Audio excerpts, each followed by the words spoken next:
Hello and welcome back to Think Outside the Blocks, your weekly live stream where we talk about thinking outside the perceived rigidity of the Lego medium and also thinking outside your mental blocks. I of course am one of your hosts, Mark Larson, Chief Brick Officer of Brick World. This is my co-host, the guy everybody actually likes, the guy on my left, Ben Z. Cerberus Hauger. Ben, how are you doing this week? I'm doing well, Yeah, but of course, we've got to mention we've got conspicuously. There's a third special face guest on your alert. screen. Yeah, exactly. Think outside the blocks. Now we're covering his face. Now his face is uncovered. It is Mark Erickson. Mark Erickson, how are you doing this week? Doing good, Mark. Busy but good. Just got done with a convention in Atlanta here this last weekend, and so still a little bit exhausted from that. But I got a lot of brick to sort, and it's a lot of fun. So. Yeah. The post convention lag is real. Oh yeah, for Yeah. sure. It I took can me a feel whole it. month to recover from Brick World Chicago this year. I was like, I just don't feel like getting out of bed. Only a Yeah, month? Yeah. Yeah. Yeah. And so Atlanta BrickCon, is that where you were at? that is the one. Yep, it was a ton of fun. Double the size of last year. A lot of great mocks. New Hashima looked great. Wasn't quite as big as Brick World last year, but it was sizable for here. So we had a great time. So It's unique no matter what size it shows up in, isn't it? it is. It's always a kind of a an anomaly in the Lego community that many people get together and are able to successfully create something so amazing. Absolutely. Yeah, it's incredible to see like a group of like 20, 30, 40 plus people show up and just make something that Yeah, absolutely wows everyone. It's such a wholesome and amazing experience. So, yeah, it's very wholesome, isn't it? mhm. So we had Paige Pritchard was first in the chat tonight. Hello, Paige. She's early for once. Well, we're not keeping a an attendance sheet here, so don't worry about that. You show up whenever you want to. Every week, the Brick Orphanage is also here. Rob Claxon is here and says specifically, "Hello, Mark Erickson." Maybe someone you've met before, somebody you know, or maybe just a fan. Saw him last weekend, actually. He was at Atlanta BrickCon as well. So good to see Rob. Rob Claxton's shown his work on this very live stream. That's So he's awesome. actually the only one of the Tainted that has sent us their work to talk about, so Ben and I can critique it like we do each other's work. Nice. Yeah, Yeah, and we're cool. we're coming at you on a Monday, which is a little unusual. Slightly. Hard to know how many of our regulars will be here, but yesterday, of course, the Super Bowl and Mark was out of town. Hmm. So we scheduled for today instead. Hopefully we'll get some more visitors, or at least a lot on the replay gang. Yeah. Especially because I was dragging a Brick World, a Brick World attendee, but a Lego Master winner, all the way in here just to talk about the new set. Yeah. I've known Mark through Instagram and Flickr, Mark Erickson, for a long time. We kind of came up at the same time doing Castle. And Mark and I were both at Brick World Chicago when they announced the Lion Knights Castle. So I got to have a first-hand chat with him when that first came out, and I thought, hey, this is sort of the next in the lineage. It'd be great to get some thoughts from Mark on this. Yeah, definitely. I was going to ask So, quick, Mark, are we both Swedish as well? Yes, Swedish, but it's technically the Åland Islands between Sweden and Finland. Not really sure where, but it's same general area of the world. That's awesome. So, Yeah. I can tell by the SON that you were likely Swedish and not Norwegian. exactly. A lot of good Lego builders in Sweden as well. Oh, yeah. I've seen over on this side of the pond too. So Yeah, definitely. Yeah, we have a little Swedish contingency that we haven't seen at Brick World Chicago for a while, but in the earlier days, they were there every year with us, Mike and well, I think it was mostly just Mike actually from Sweden, but Scandinavians for my sure. buddy Jonas has come over a couple times with Eurobricks, I think. I'm not sure. Oh yeah. Yeah. Of course. Oh yeah, I love Jonas. Mhm.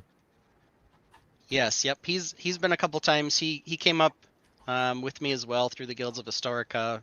Yeah, Jonas. He was on Lego Masters, the Swedish version. Oh yeah. I believe he was paired with somebody who was maybe not naturally speaking a Lego enthusiast, and I believe from what I've heard, I haven't seen it.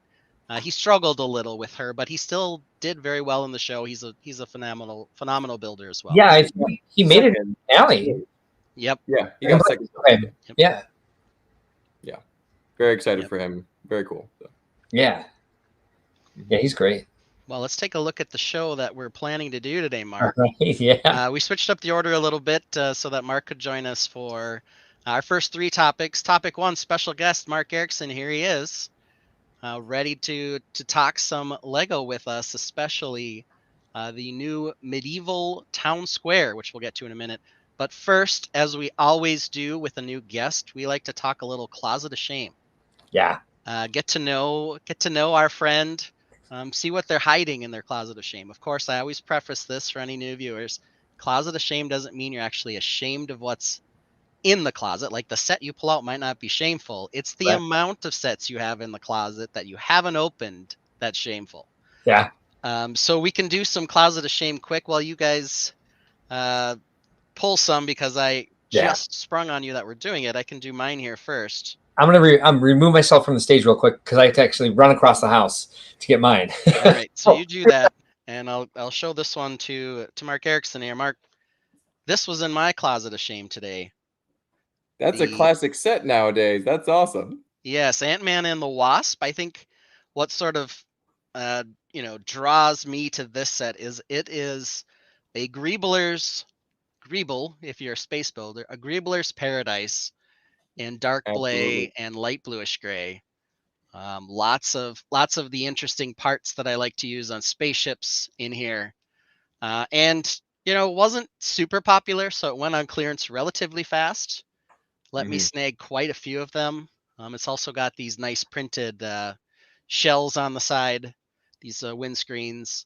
Exactly. So an interesting set. I probably bought 4 of them, but this one's never been opened. So nice. Little something fun in the closet of shame. Actually, I can see where I'm keeping it in the closet, and I see I have a second one unopened over there as well. There you go. The movie itself was meh, not as bad as Quantumania, but yeah. Was this the only set we got from Ant-Man and the Wasp? Do you remember? Probably. I know that for some of the not headliner movies, if it's not an Avengers movie, it might get a set or 2. So I'm guessing that was the only one for that particular specific movie with Ant-Man. So yeah, and I mean, what else would you want from Ant-Man? I know their first version, they did a lot of macro scale builds, so they had a large brick and then was it a fly or something, a large fly? Yeah, it was an flying ant thing. Flying ant. Cool. Yeah. Yeah, Ant-Man, makes sense. So they did that for the first one, and this was all they could muster for the second one, but a very good set if you can find it on clearance, weighing in right at 200 pieces, right on the nose. So I'm sure this was a $20-ish set. Probably now it'd be a $30 set, but I'm sure I paid less for the 4 copies I got. Hey, Ben, I think we have a new member of the Tainted. Have we ever talked to alternate candidate before? Not that I can recall. Well, hello, alternate candidate. Thanks for being here. Bill Bartley is back.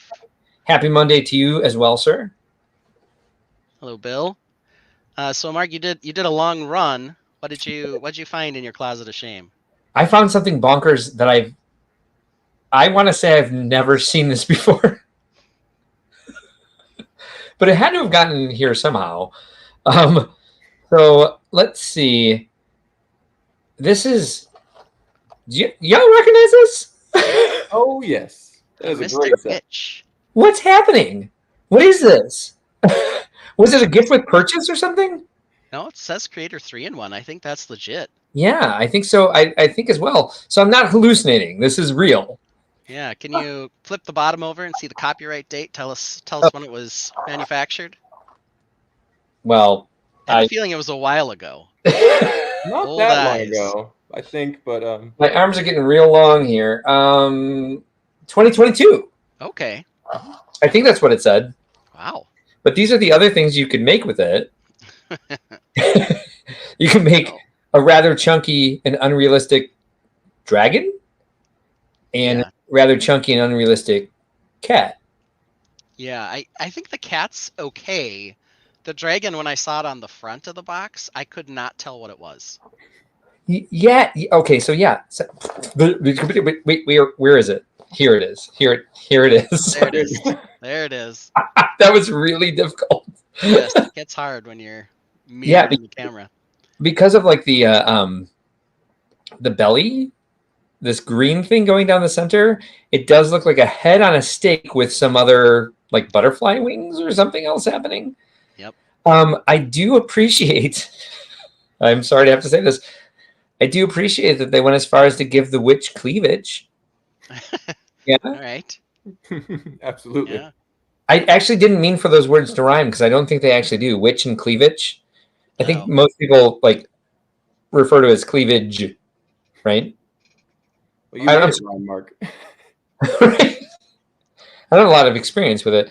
I'm sure the tainted appreciate that we've added cleavage to all of our talk about crotches and taints and our normal vernacular The in other this. unfortunate things that we get bogged down in, yes.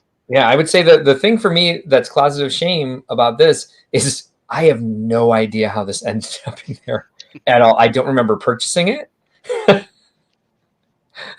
had no idea that I had it. The first thing I grabbed, Ben, was the Buzz Lightyear 4+ roller coaster. Okay. And I was like, We've done that one before. I've done it before. I was like, I grabbed it. I was like, oh, this is silly. And then I was like, wait, we've definitely talked about this on the live stream. And this was underneath it.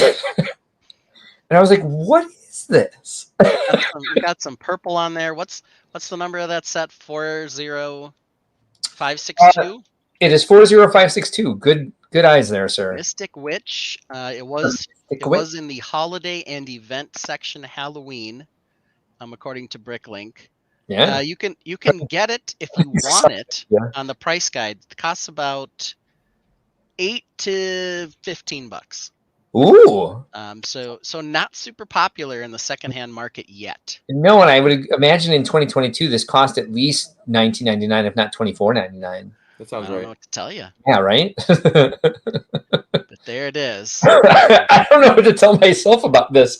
Since it's one of those things that if you would have asked me what's in your closet of shame, this is the last thing I would have mentioned because I didn't know it existed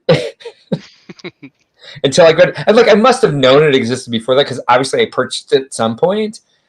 But really, I don't ever remember seeing this in my life, let alone purchasing it. So there's my closet of shame for the night. I'm going to see if there's any unique pieces in here. And I would say the only things I really see that I consider possibly unique, obviously there's some purple stuff in here that I don't know if I have it yet or not. A lot of purple in there. That's good. That maybe I was building something purple, which I do often, and was just like, oh, it's good purple parts pack and grabbed it. Maybe I like this dark green bush that makes the end of the broom. That makes sense to me. I can see that happening. But as far as unique pieces go, I think maybe the double cheese slope and bright light orange, perhaps. Maybe that's regular orange. Regular from what orange? I can see. Yep. Sure, fine. Very pumpkin orange. And then this maybe was the first time I saw this this curved 3x3 black plate. Mm-hmm. In any color, and was like, oh, I got to get that. Maybe Ben, I was working on the party barge of the dead. That early in 2022. Oh yeah, good point. Well, who knows? Yeah, might have been sure when you got it. Maybe it was on a clearance rack, and you were starting the party barge, and you said, "Oh my goodness, I feel like some black curvy piece. Give it to me, right?" I honestly feel like someone snuck in the house and threw it in the closet. Yeah, planted it. Yeah. Brick Orphanage says it was a gift with purchase. Okay. I don't know that that's true or not, but it very well could be. That would make a lot of sense. That would make a ton of sense. So my favorite part of that set, Mark, is that all the builds have a witch's hat. Yes, they do. It's a witchy dragon and a witchy cat. It's got a witch's hat. Look at that. They do. I think it's the same construction for each one too. It's no change at all. So. Yeah, and to be honest, I'm okay with that for the cat. I think it makes sense. Not with the dragon, though. I mean, maybe it's a dragon that wants to be a witch. You never know. Yeah. I should not judge the dragon that way. That dragon can be whatever they want to be, right? Absolutely. All right, yeah, I should definitely calm down. Thank you, Mark Erickson. I love that we're using full names tonight. Wizard Dragon, yeah. You have to a little bit, I think. Yeah. So. It's easy for you guys because if you say Mark, you're talking about yourself. It's hard for me. I'm the one who has to struggle today. Ben has to be More than you specific are. with names, yeah. All right, All so right. should I go grab a set from my closet then? Yeah, yeah. Please do. I'm gonna run across the room here real quick. All right. Best of luck. Much, Step on a Lego. yeah, much like me, Mark Erickson has confessed that his closet of shame is actually a closet, Yeah. not just a pile. Mine's a room. A whole room of shame, yeah. So Yeah, mine's a 12 by 8 room. I do like the fact that there's like a staircase in the hill and some like dead trees and like a beautiful haunted house back here. It's kind of like the artwork is more interesting than the set itself, to me anyway. All right. So Okay. yeah, I have a lot of sets in there, which now I feel a little bit ashamed about just because of the amount of them, and I should build them and do stuff with them. But this is one that I might never open. I got it not too long ago. There's a couple of them here. First one is the Metroliner Club Car that was a shop exclusive. So I got two of those. I gotta say, I would call it a flex. A little bit, and then I also have the Metroliner as well. What's going on? Flexi flex. And I'm not a train guy by any stretch of the imagination, but these guys came into the store, and where I work at Atlanta Brickco, so we get a lot of cool stuff. Oh, I didn't. You work there? Oh yes, I like it there for 8 years. So oh, nice. Yeah, and so what's funny is a sealed Cloud City from Star Wars came in at the same collection, and all were traded to the store. They made a ton of money, and yeah, I was doing a live stream, and I was like, "Oh look, there's a Cloud City, but look at the Metroliner! I'm so excited about the Metroliner!" And everyone's like, "Go back to the Cloud City, please!" on the chat. So it was so funny. Anyway. I had to get them. I traded in some other sets, some Lego House exclusives and things to boosted up my my store credit to get it. So that's something that I don't know when I'll open those, but one day I'm gonna build a classic city layout or something. I guess in my mind, I don't know, but I had to have them. So in my nostalgic Lego heart, Metroliner is the best train ever created, and I think it was the one I was most excited about as a kid. And since we had HO scale trains in the house, my dad was a big HO scale train fan. My parents never let me get the trains. We released it, and I was in my 20s and like had my own budget and like could do this sort of stuff. I bought both those sets, and I remember giving them away as part of a competition that we did on Eurobricks. And then I sold my Cloud City. So this is a rather triggering conversation we're having. I sold my Cloud City on eBay. Yeah. I probably sold it for like just under $1,000 in like 2006 or so. It's a pretty good deal. So yeah. And I think like that's where I first started shifting my focus of like Lego building. It's like, yeah, I have a lot of nostalgia for some of these sets, but I should not go into like buying some of these things that are like, oh, I remember this because I just don't build City anymore. I don't build Star Wars anymore. I used to have like shelves set up in the house that were like all the Star Wars models. And I'm like, I'll still love Star Wars, but I don't need the Star Wars Lego. I need to concentrate on like the type of building that I want to do. And that's when I became like a real, like I was going to be a mock designer and not just a general Lego fan, and buy all the sets and collect all the themes and concentrate on like building original stuff instead. But that was a hard turn to make because like the nostalgia is such a pull. Absolutely. Yeah. I can imagine what that's like working at Atlanta Brickco. It means I don't have much of a paycheck at the end of the week. But to your point, Mark, I'm kind of a little bit the opposite in a way because for most of my Lego fan life, I've always been kind of brick centric and like I need more plants, I need more terrain stuff, I need whatever. But and now that I've gotten a little bit older, I'm going to be 30 in a couple of days actually. I'm looking back a little more nostalgically, and now that I have very easy access to some of these really cool items, not necessarily good financial access, but easy access to them. And so I'm able to purchase a couple of the key ones that I'm like, as a kid, I would have like lost my marbles if I had even seen this set. So I got to make the sacrifices to get them. So a couple things like that, Metroliner, a couple of classic castle sets, maybe some Exoforce here and there because early 2000s, I love those stuff. Yeah, I don't know. Like I was in my mid 20s when Exoforce came out, and there's something about it that I was like, I need to get all these. And it They're made awesome. sense because it was like, it was no theme I'd ever been interested in. I wasn't in like the vehicles and stuff, but there was just something really fun about something that they created an original theme that wasn't like one of the evergreens of like Castle City Space. Now, important information that we just learned from you. First of all, happy birthday a couple days early. Thank you guys. Appreciate it. You're welcome. Second of all, does that make you a Pisces?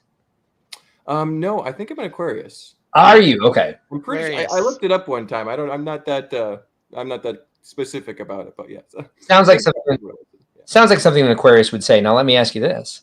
Are you a vast network of people? Do you like, if someone's telling you a story about like, they need this, they need that, you're like, I know 10 people who can help you? I do know a lot of people. So I think that I would be a larger network versus a small one. Because I was at the convention this last weekend, and I had trouble getting through the hall because there's always someone that you know that you have. If you're like walking by them, you can't just not say hi to them. So it's like it takes you about 40 minutes to get across a medium-sized convention hall. You know a lot of people. So yeah. Every Aquarian I've ever known has been like someone who could connect people. And no matter what story you're telling them, they're thinking about like how they can make your life easier and who they can connect you with to help you with what you're talking about, even if you're not asking for help. Rob Claxton is an Aquarius. Very good to know. I can see that. Rob's a good guy. So. Yeah. Yeah, and if you're being honest about the couple days, that would potentially make you a Valentine's Day baby. Literally, yes. So. Which would match my daughter. My daughter also a Valentine's Day baby. There you go. Oh, So wow. I knew he was an Aquarius if it was Valentine's Day. Rachel and I just looked this up. There you go. I know Mark Larson's into that. So we also got this comment. Thank you.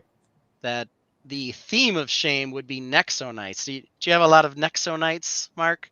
So I don't have any currently assembled. I have a box in there that I just can't make myself throw away because it was a gift. They gave me the Fortrex because they know how much I loathe Nexo Nights. But I actually got a Nexo Night gift at the convention from Simon Liu. I really want to quickly show you guys now that we're talking about it. Yeah, absolutely. Sure. Interesting to me too, because I kind of had the same response to Nexo Nights, where I liked Exoforce. Nexo Nights was not dissimilar, but I was like, it doesn't want Castle or Mech.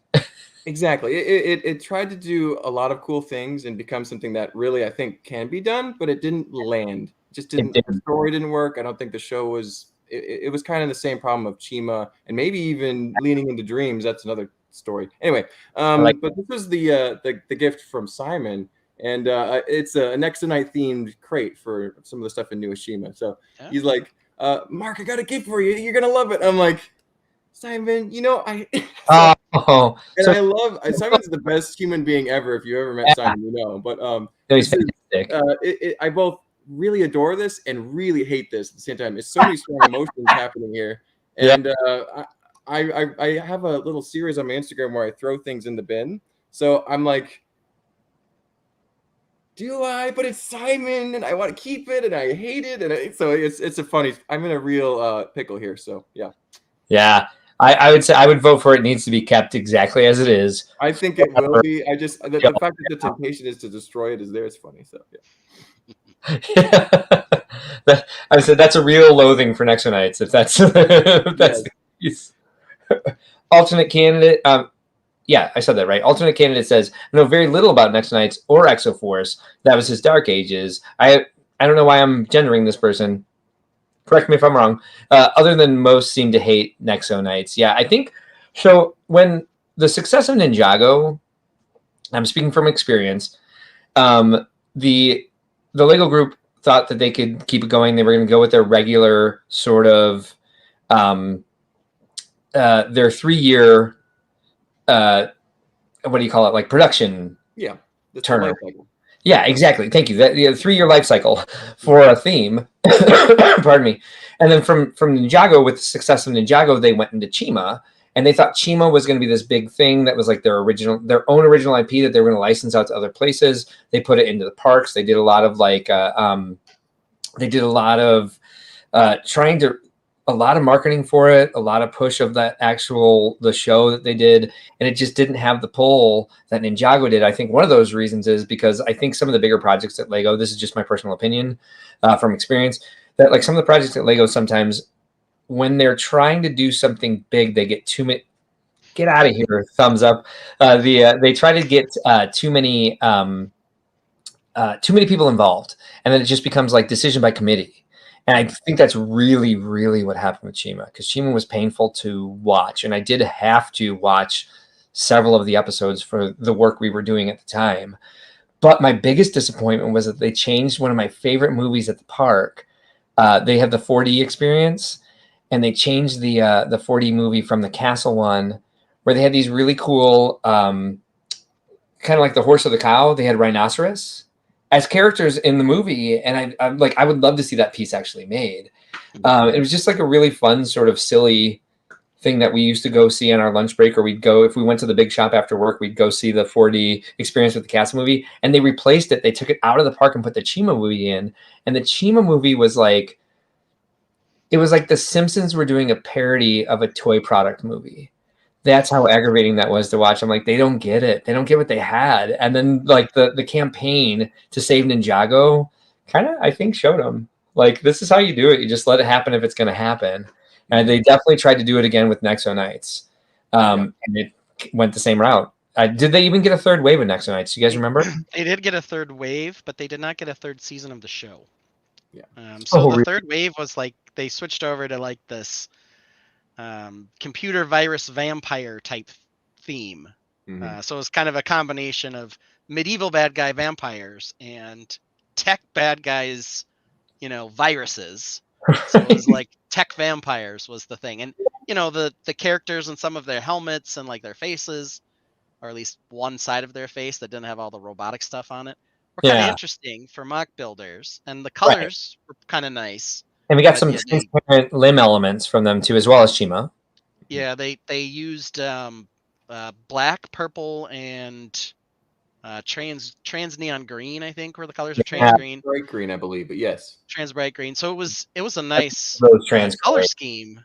Yeah. But it was so unpopular, it just didn't go anywhere. So yeah. So I adore this comment from alternate candidate. Apparently we can make up whatever pronoun we want. So let's get really creative. I'm going to start with Shore.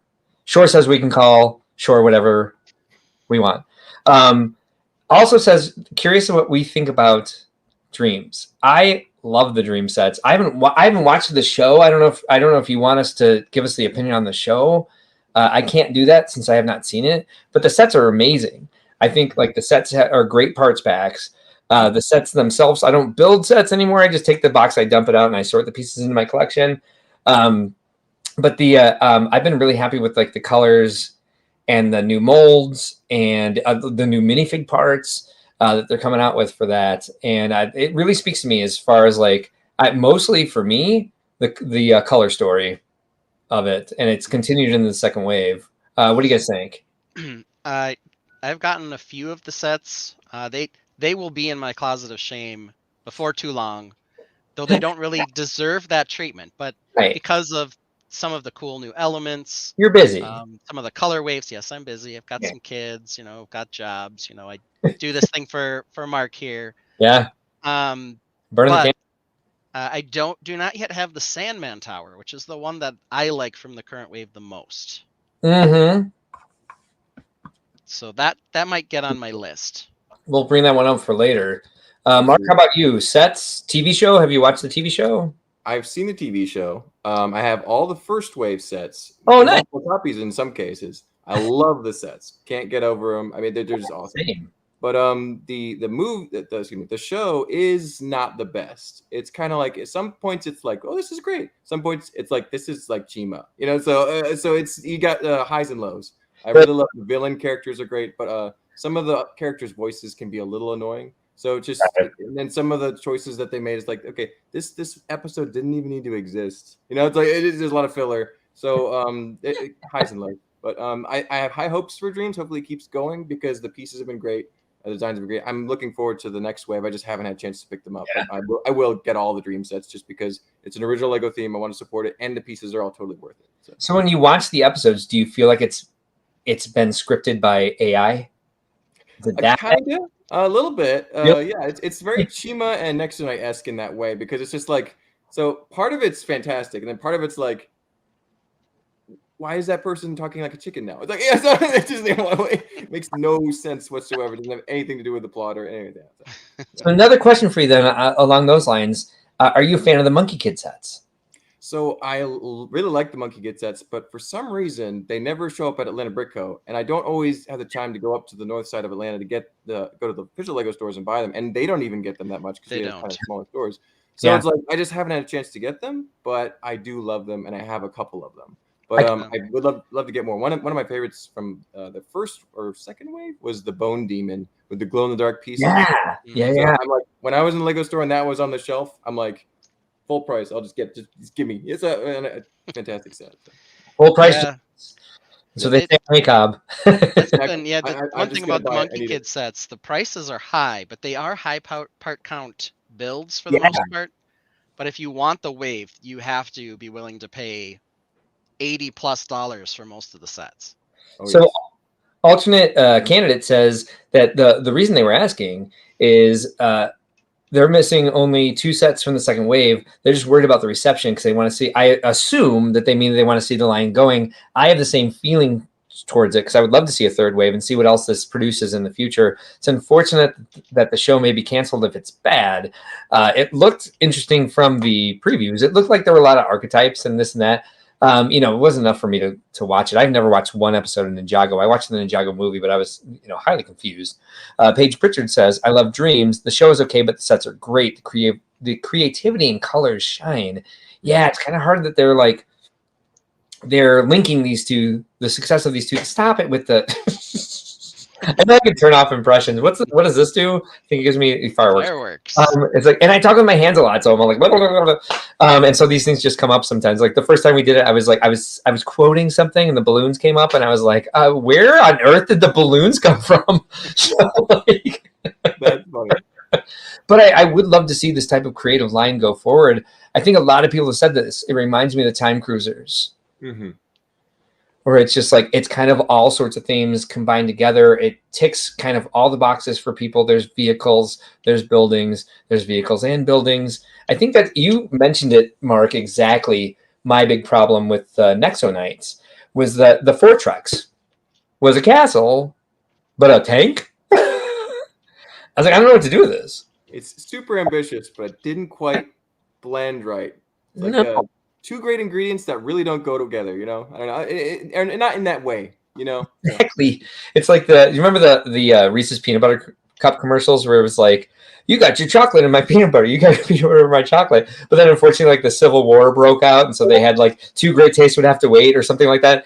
Like this is like, you got your chocolate in my peanut butter, but it tastes terrible. Like you got the wrong. Somehow, these 2 ingredients did not go together right. It just didn't cook right. Yeah, something messed up. So you got your watermelon in my pea pods. You got your pea pods in my watermelon. It's like, yeah, nobody wants that. Yeah.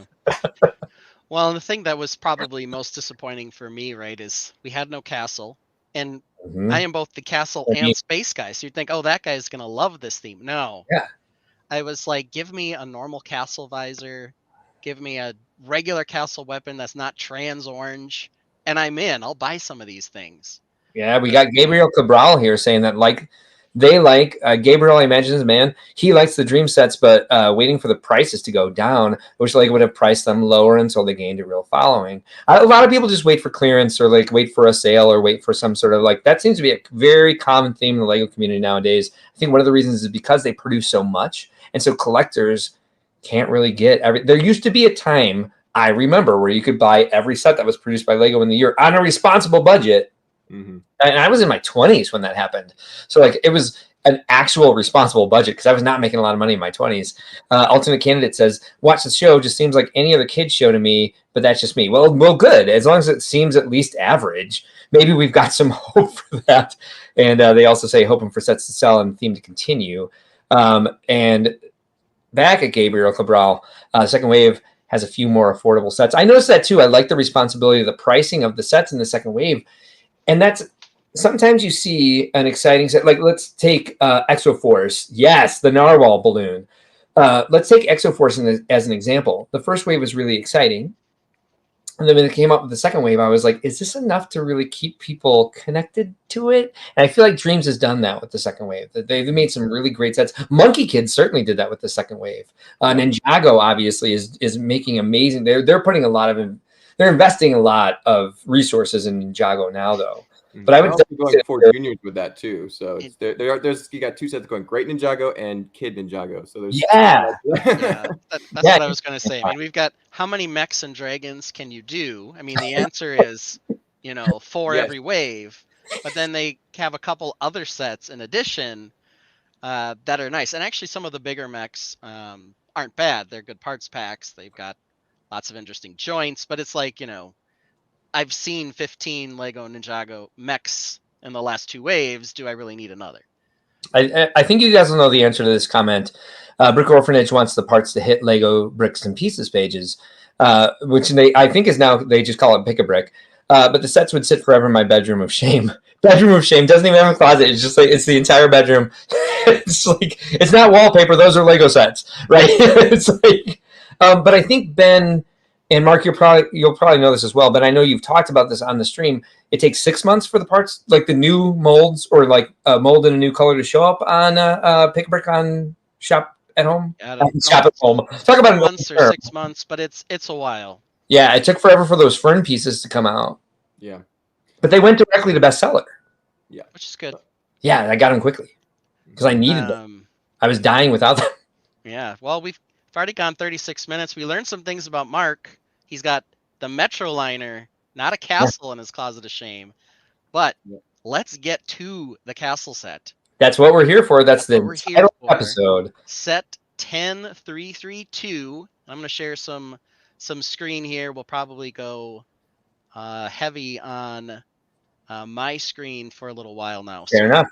I wanted to throw this up here first. Yeah. We might solo this thing here. This set right now is at my local BAM Bricks and Minifig store.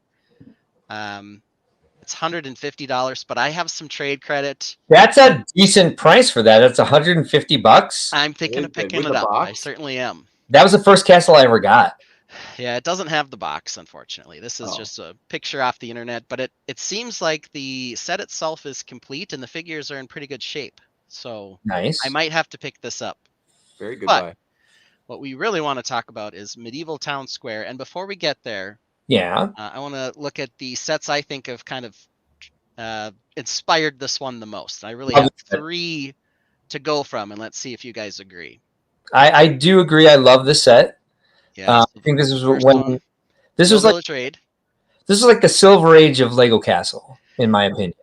I loved this theme. Not only did I love the green torsos, which I used a lot, but it was really one of the first times outside of perhaps the most obvious set that inspired the new one. Yeah. To kind of show more medieval life. This was not a fortress or a gatehouse or a siege weapon. It was a village.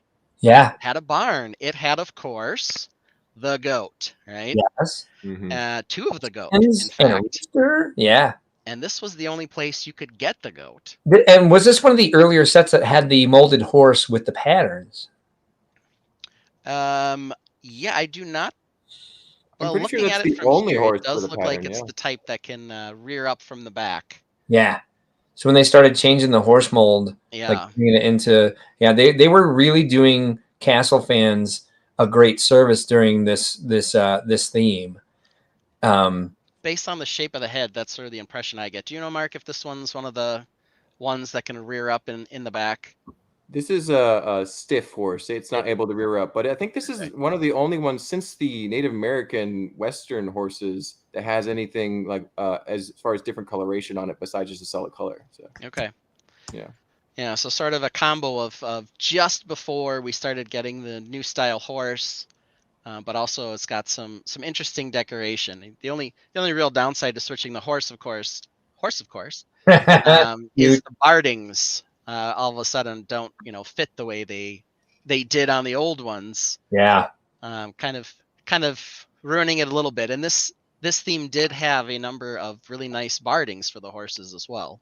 Yeah, Mark Erickson is correct. This is not a opposable horse, but this is unique to this set. It's only available in this set. The Bardings, by the way, real quick. I think it was the line.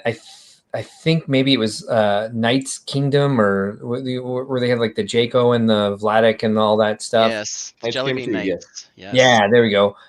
They had a dark blue horse barding with it was a decorated element. In the set that I bought, the decoration didn't make it onto the piece, so I have a dark blue barding With nothing with on it. no decoration. It's one of my favorite pieces because I'm just like, this is purely unique and not a fake and not a third party market. Like, it's from Lego. They just forgot to put the decoration on it. Yeah, Mhm. crazy. But what I like about this is exactly what you said. It shows medieval life without it being a castle, because that's what so many castle fans were complaining about or longing for in the times before this line, were more peasant minifigures. And that's one of the reasons why when I bought Brick World and started designing the exclusive minifigures, I was trying to get more peasant figures designed for, something cool. If you come to Brick World, you get something for your like castle collection. Now we've expanded that quite a bit outside of that idea, but it was something that was important to me to pay service to the castle fans, because we have so many amazing castles at Brick World. Yeah, and to sort of keep your eye and your thought on a couple things here. We have keep this torso here in mind. Mhm. Shark here, the goats, and then this barn building here with the winch, the wench working the winch, and then sort of these thatched roofs. So keep those in mind when we get over to it, because I think this one Yeah. has some Well, DNA on this new one. and that particular pig with the pattern on it is only available in 2 sets. And that is a very cool pig. Yeah, for some Collectible reason pig. the goat's far more popular than the pig, though. I don't know. Well, if you're a fan of playing Mafia and Eurobricks, you'll know that pig's name is Pernilla. Okay, perfect.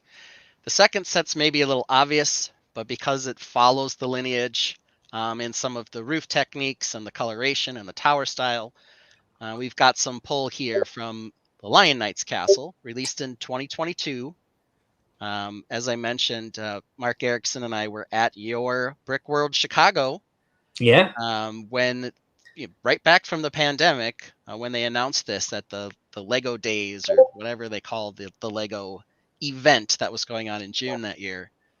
And we saw the pictures of this. I don't remember, was it on Saturday or Friday? May have been Saturday. Yeah, I think it was During Brick Saturday, World. actually. Yeah. Yeah, that they announced it. So this one, some easy things to keep in mind. We have the Tudor style house and the thatched roofs, and then this particular style of tower here. Yeah.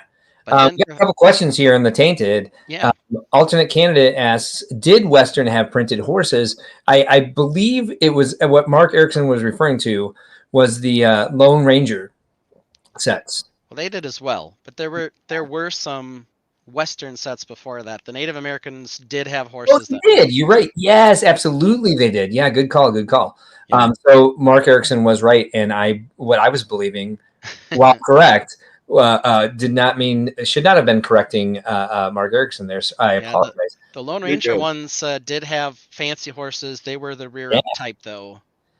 So- Lego History Sam is asking, "Hey, when will we be able to go back to Brick World Chicago?" Well, you can go back this June.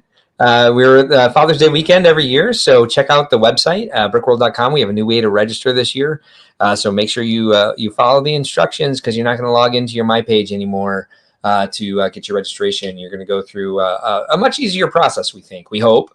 But yeah, you're welcome to come back whenever you want. But mostly only Father's Day weekend is when you'll be able to do so. But you are welcome to come back any year you want. Everyone's welcome. Up to 2,000 people. We had to put a limit on it this year because we had 1,700 people last year, and it was a lot to manage. And so we're foreseeing that the most we can manage is 2,000. And that would be 2,000 attendees. If you come for Correct. the whole conference, you can of course come to the public days as a public attendee Absolutely. whenever you want. It's always Friday or Saturday and Sunday of Father's Day weekend. Correct, and we have a limit for that too, but that's set by the fire marshal. So it just depends on when you show up. We had 13,000 people through the door last year, and I think the traffic was managed very well by our layout managers and our logistics team. And I think we can get up to 20,000 people in that room. Anything over that, we'll probably have to do some timed entries, or at least hold the door is what I mean. I don't think we'll ever do timed entries for any of our shows, which I think if you guys are used to other expos, you may have seen a timed entry happen. Gabriel Cabral says, I think the Ninjago City Modulars was Lego's answer to appealing to AFOLs. That's a comment based on something alternate candidate had asked about AFOL-oriented Ninjago sets. Superhawk was helping me out there with an answer to that question. And Gabriel says it's the only Ninjago sets they still collect. It's one of the only Ninjago sets I have are those big city ones. Super loves the castle that you're showing right now. Alternate candidate also says agree about Ninjago City Modulars, but I'm curious if they will do more since demographics seems to be aging more than bringing new in. They just released one this year, did they not? Is it the City Gardens? Yep, last year. Yep. Yeah. I think our friend Marcus Rollbuehler's designed a few of those. He sure did. We know him as well. He comes to Brickworld Chicago often, so you can run into him there. He's a great designer who came up same time Mark Erickson and I did through the Castle ranks, and he's in Germany and he got a job over at Lego and he's designed a few of those sets now. He's a genius designer. Really, yeah, agreed.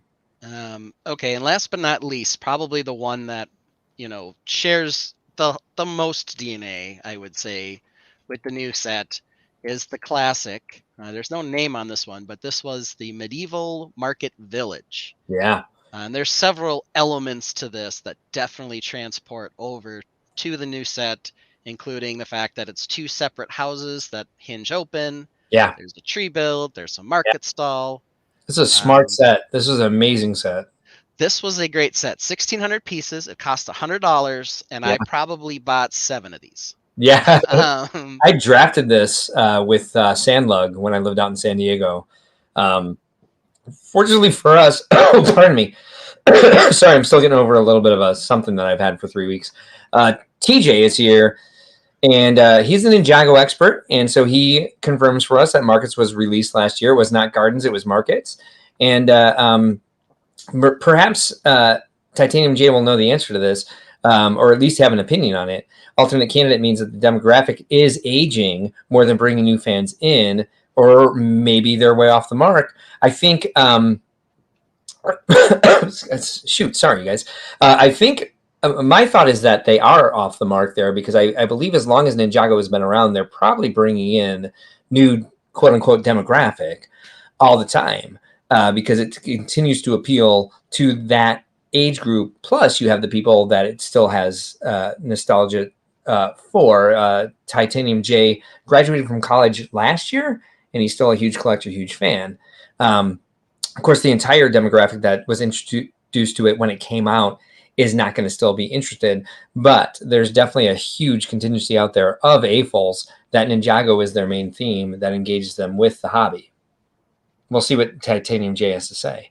Yeah, let's get over while we're waiting to the actual set now. Good call. Pictures are up on lego.com. And here's the first one. Let's open this in a new tab so we can zoom in if we need to. And what we have here is kind of what we were talking about quite a bit. The two separate builds. This one, for some reason, the tree build has vanished. Yeah, right. There's a separate little tree build. Little market stall, little cart. Very reminiscent of the medieval market village, but with a lot of additional character and color. Each of the builds themselves on each side have multiple artisans attached to them with different build styles. Which is cool. I like the decorated elements to indicate those because it gives us some new shop signs for those who like to build medieval stuff and need those sorts of indications. Yeah. Well, we brought our special guest here to talk about this set. So, Mark, what are your first impressions of this guy? So I actually first saw images of this leaked on Instagram, and they were pretty blurry, so I didn't get the complete picture. I was ready to put a really spicy take out on the internet, but thankfully, higher res picture showed up, and I've been convinced that this is a really good set. So don't jump to conclusions when you see blurry pictures. That's the story here. But no, this is a fantastic set. I think I've got a few little issues with it here and there, but I'm just really excited to see Castle continuing. And they're even still like that tower in the center is very, obviously inspired by the big Lion Knight's castle from just a little while ago. So Yeah. it seems like a direct continuation of that, but still harkening back to other stuff that we've seen before. But overall, fantastic set. Really excited about a few particular things like the Wolfpack torso. Yes. Obviously, the dark gray goat is fabulous as well. And the roofs overall looking really cool with that kind of thatched texture too. So a lot of things to like. So. Yeah. So my first reaction to the roofs was there's two techniques used here, like the 90-degree angle plates, and then the that's like a Chima paw piece, isn't it? It is, yeah. Used repeatedly. I was a little surprised that they just stuck with those two because I've been doing some interesting roof techniques, and I think these that was like the one thing that was just felt a little bit lacking to me, is that they just used these two and they seem slightly tacked on. If I'm going to be real nitpicky here, they seem just a tiny bit tacked on to me, that they're just like, let's just use this piece in a few different colors, and it's nice to have this piece in new colors. But I wish we would have seen something a little bit more like the most recent blacksmith shop, where we had a little bit more intricate roofs in this. But I'm being a spoiled a-fool because we get a lot of what we want. Well, I think part of it is the roof of this 90-degree bent style. Yeah, they're easy to lift off, which they do on both these models, as opposed to this more complicated one, which you have to take this whole section out with it as well to lift it off. I believe they have open backs. They open up, so they do dollhouse style, but the cheese house, this one over here is a cheesemaker, and then the upper level here of the woodworker, they're not open necessarily, or not as open on the side, so you need to take the roofs off to sort of get in there. But yes, I mean, this style here is far closer to the Mill Village Raid than it is to the Lion Knight's castle. So we got a couple comments. Got a couple comments of the in the tainted here. I don't want to get behind on this. Gabriel Cabral says, really feel the new castle set should have included a blue building as a homage to the original medieval market village. I can see that because, like, as he says, like, the blue really pops. This is a very warm colored set. It would be nice to see a little bit of a compliment in there. I agree. Alternate candidate says, very good points. Food for thought for sure. Thank you. They're referring to the Ninjago opinion I shared before we moved on, and then apologizes for derailing the stream. Please do not apologize for that. It's the conversation in the stream that keeps the live stream going. So you share your opinions and ask your questions whenever you feel like it. Never apologize for it. Keep them coming. We appreciate it a lot. If Ben, if you can get on brand, I'm on the comments, but we like when you like, comment, and subscribe to our channel. Yes. Like what you're seeing, please do so. Titanium J's opinion is here. Ninjago is continuing to bring in new fans, but still has older fans involved in collecting the theme. He thinks Ninjago. Oops. He thinks Ninjago is doing a decent balance with both groups. Go ahead, Ben. Sorry about that. Like and subscribe, of course. Please do. And if you haven't already, if you're here, I hope you're subscribing, because then you'll get notifications when we're going live, in case we take off for Super Bowl Sunday and just go like, man, let's do Monday. And then we forget to tell people we're doing it until the day of. Mark Erickson, did I interrupt you? I'm sorry. What were you saying? Oh, I was just saying, yes, like and subscribe and hit the bell, because then you get notifications. So. What do we say? Ring-a-ling the dingling bell? Ring-a-ling the dingling. Yeah, I think that's what they say. I love that. Sorry, I don't know why that makes me giggle, but our chat is called The Tainted, so that's probably why it makes me giggle. A couple of other things while you're scrolling through a couple of the comments that I would mention. I titled the stream "Return of the Goat," though of course we actually got a goat before this one.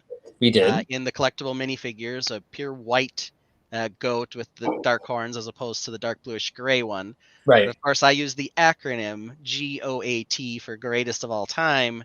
I noticed. I don't know if the Medieval Market Village was the greatest of all time. It was certainly my favorite set at the time it came out. Pretty great. Like I said, I'm pretty sure I bought 6 of them.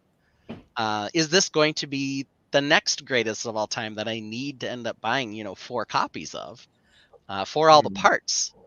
I don't know that I will sort of now that I've aged a little, because it is significantly more expensive. It has a lot more parts, but it is a $230 set. Has some cool figures in it too, for sure. Well, it does, but there's one thing I would mention about that. There are 8 figures in this set. Mm-hmm. There were also 8 figures in the medieval market village. I kind of felt like maybe they could have done a couple more figures, quite honestly, in this set. Okay.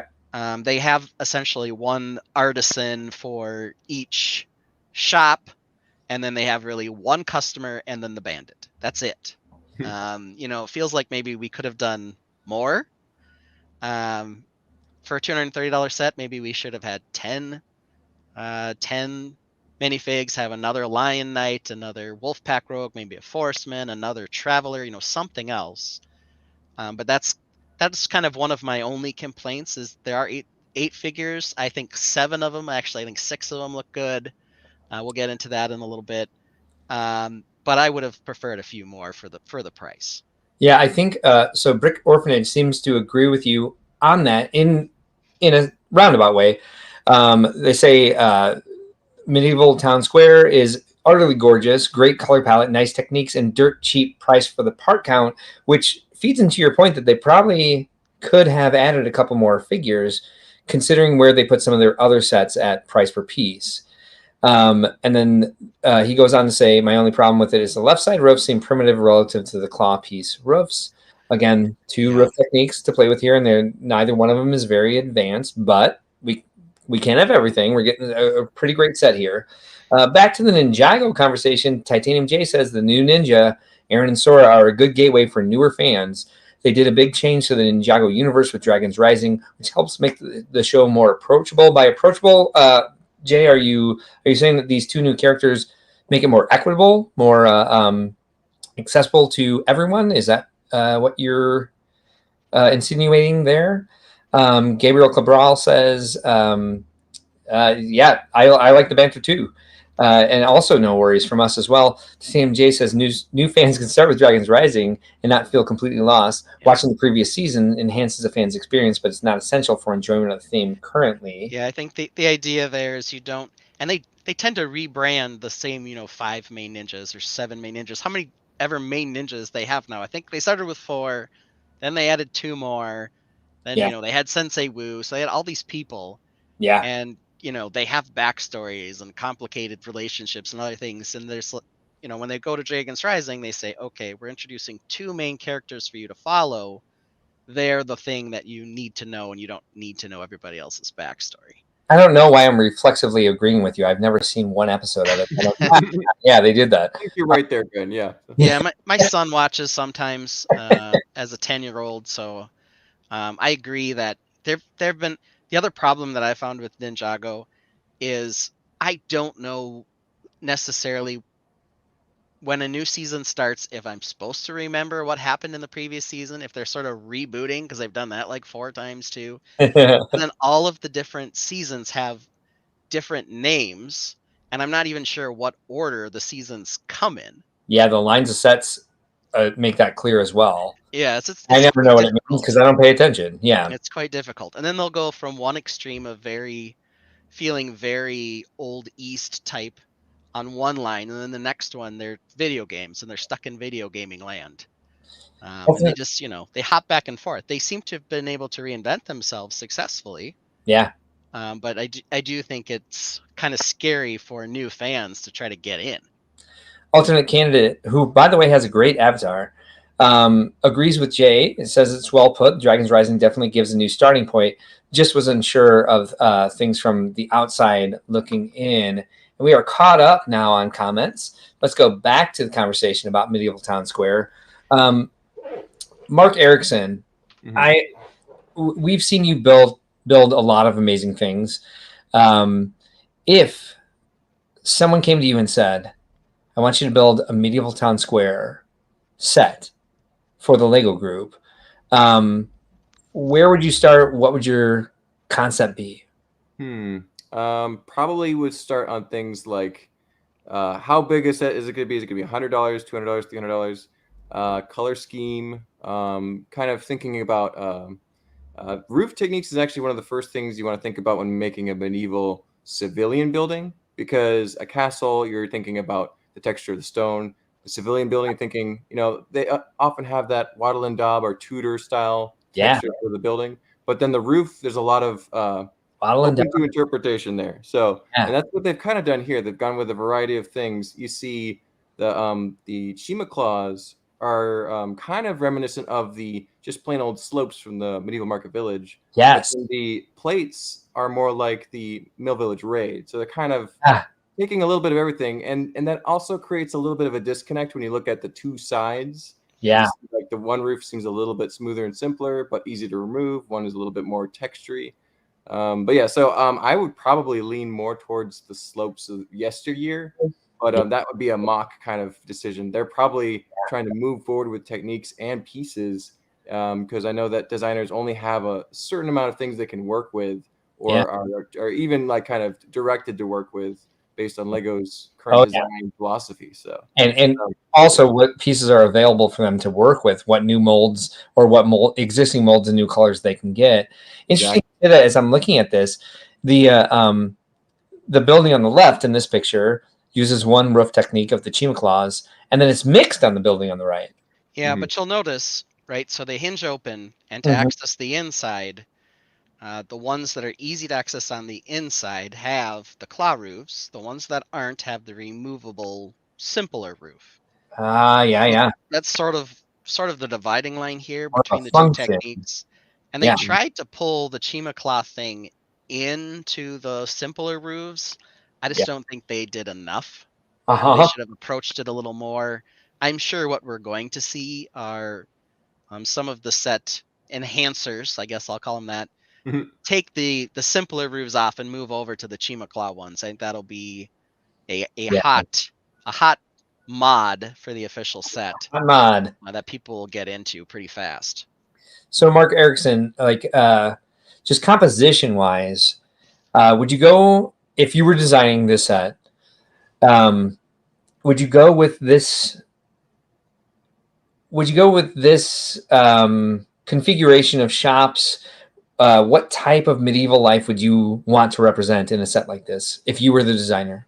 Yeah, this is pretty good overall. You've got a good mix of different things the characters can play out and scenes you can enjoy. I would say it's just a little wide. I think that it's this is more of a rural or suburban town versus like a Yeah, more urban area, because medieval towns were often really built on top of each other, and I yeah, think they could have gone a little taller. But that's so I would have leaned a little bit more in that direction because we haven't really seen that much. The medieval market village got kind of close. This is actually even a little bit taller than that, but maybe I think you could have gone because you have like a little blacksmith shop and a little house there with one story. yeah, Medieval houses often would have had two if they were really putting an investment into it. That looks more like something you'd see on a farm. yeah. So that's what I'm kind of thinking as far as kind of the direction I would have gone in. But I mean, overall, it's pretty good. But quickly, though, I wanted to mention about the figures. We touched on that a lot earlier, but I Mhm. talked with some other Castle fans, and one thing that they were really hoping for and anticipating was some Dragon Knights references here. And because of the Magista's Workshop gift with purchase, the torso was printed, but we didn't get a shield, we didn't get a barding, and that would have been just really cool to see in this. But that's one thing that we were maybe getting a little bit too hopeful, but Right. yeah, still a great set. So. Well, I think in fairness, the other one that I will mention is I really wanted a new Wolfpack shield. Also Yeah. not included here. The only shields that we get are unpainted with the exception of this one in the middle here that the artisan is painting. I haven't seen a good close up of the shield. Hopefully it's finished and not like a work in progress painting. I don't know. But Or we're only getting one shield in the set, which is a little disappointing. I don't even think the Lion Knight Guard has a shield. Fortunately, you can get all the shields from the Lion's Knight Castle on Pick a Brick already. So you can order them if you want to, but it is a little disappointing to me that they didn't really lean into that. And I understand, like we talked about, it's nice to move to something that's more town focused, not necessarily war focused. But even so, getting a new shield is like essential classic castle. Yeah. And we've got one here, like I said, this painted one. and some blanks. I don't know if that's going to be a thing that people complain about or not, but I certainly noticed it. So Facebook user, and the reason they come up as that is because we've started posting the live stream to a group. I know there's a workaround for that, but I haven't done it yet.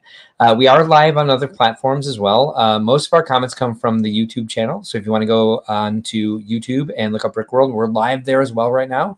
And so you can see all the comments that we're bringing up. Majority of our chat comes from our YouTube audience. Alternate Candidate follows that up with our conversation up with, I'm disappointed that there's no Dragon Masters, but unfortunately not surprised either. I think the wish list was long for this. Once we knew it was coming. One thing I want to touch on about what Mark Erickson was talking about with the height of both buildings was, I do appreciate that they put that turret in there so that it would be part of something that you could pair up with the most recent castle that they produced, and make it part of like it says, a medieval town square that would be in the middle of those fortified walls. And then now you've put it into perspective for me how I was feeling about this. They do look like two separate sets in that way. And that, like, yeah, maybe it's a town square if that castle was enormous and it was like really just fortifying an entire city. But now it looks like the building on the left could connect to the current castle, but what we see on the right would be like a rural medieval village. Mm-hmm.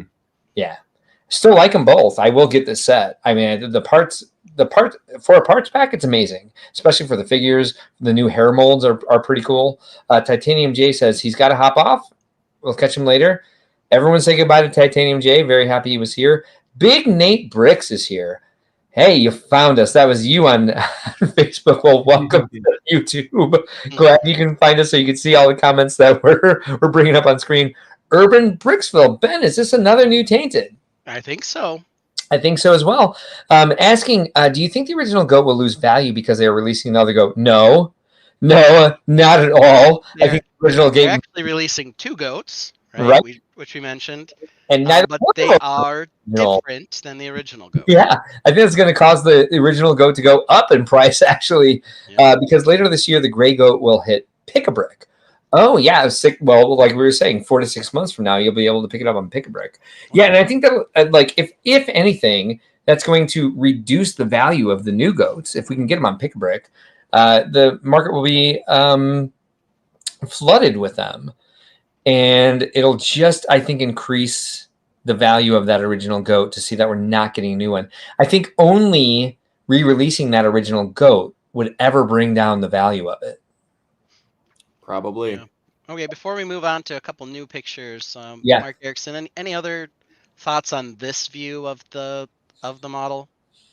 You do get nice view of the interiors, and it looks like there was a play feature with the Wolfpack robber trying to get at some of the coins that they've collected in the walls, and I'm curious to see how that plays out. So. Ooh, I've got a question for both of you as castle builders. Yeah. What do you think of the new sort of the new technique of, like, I like the reintroduction of shutters, but they're just snotted tiles on all of these. So they seem to like. They love the fact, like, we've seen this in the Disney's Wish sets. We've seen this in the Alpine Lodge. We've seen this now in this. The shutters are just tiles snotted next to the windows. How do you guys feel about that? Well, they've removed the old window mode that had the clips that would always break, that you could attach the shutters right to. And now they could build a hinged shutter that comes out of the build, but that necessitates that the area next to on each side of the window be now one additional stud thick. Yeah. There's probably some other techniques you could use to get around that by doing a snot type work, but I think it makes it difficult, especially with windows that are only too wide to do anything else. So I think it's a fine compromise based on what they have. I don't think I ever really closed the shutters on my buildings. Same. So, it's not like it hurts anything, but I think it's a nice decorative element. Yeah, mostly when you see shutters on a building, They are decorative. In this, the shutters, you know, if we're talking about an actual medieval town square, the shutters probably actually did close.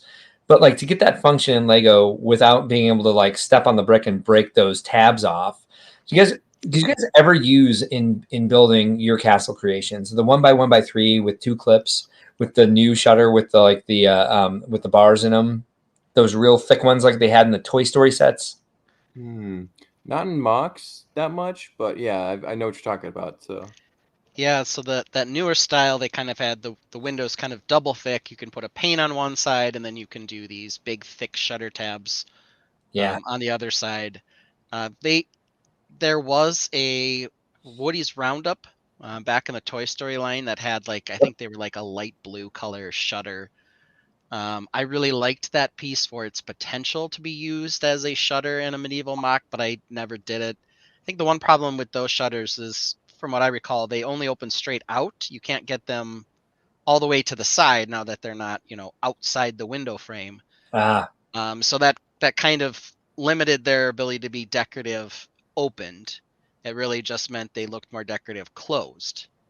And whether that's what you want or not, I think for the most part, having them open and be decorative is more appealing in a mock. so Nate's throwing out a question to all of us. So the spotted goat is still the GOAT? That is right. The spotted goat is still a goat. I believe so. Yes. Okay. The only other thing I will mention about sort of this view is I'm slightly confused about the guard's house. I assume that this is like where he sleeps. Yeah. And First. everything else is like an artisan type shop. Yeah. This is the only place on, and I guess there's an inn up above the tavern, but this is the only other place with a bed, someone sleeping, is the guard.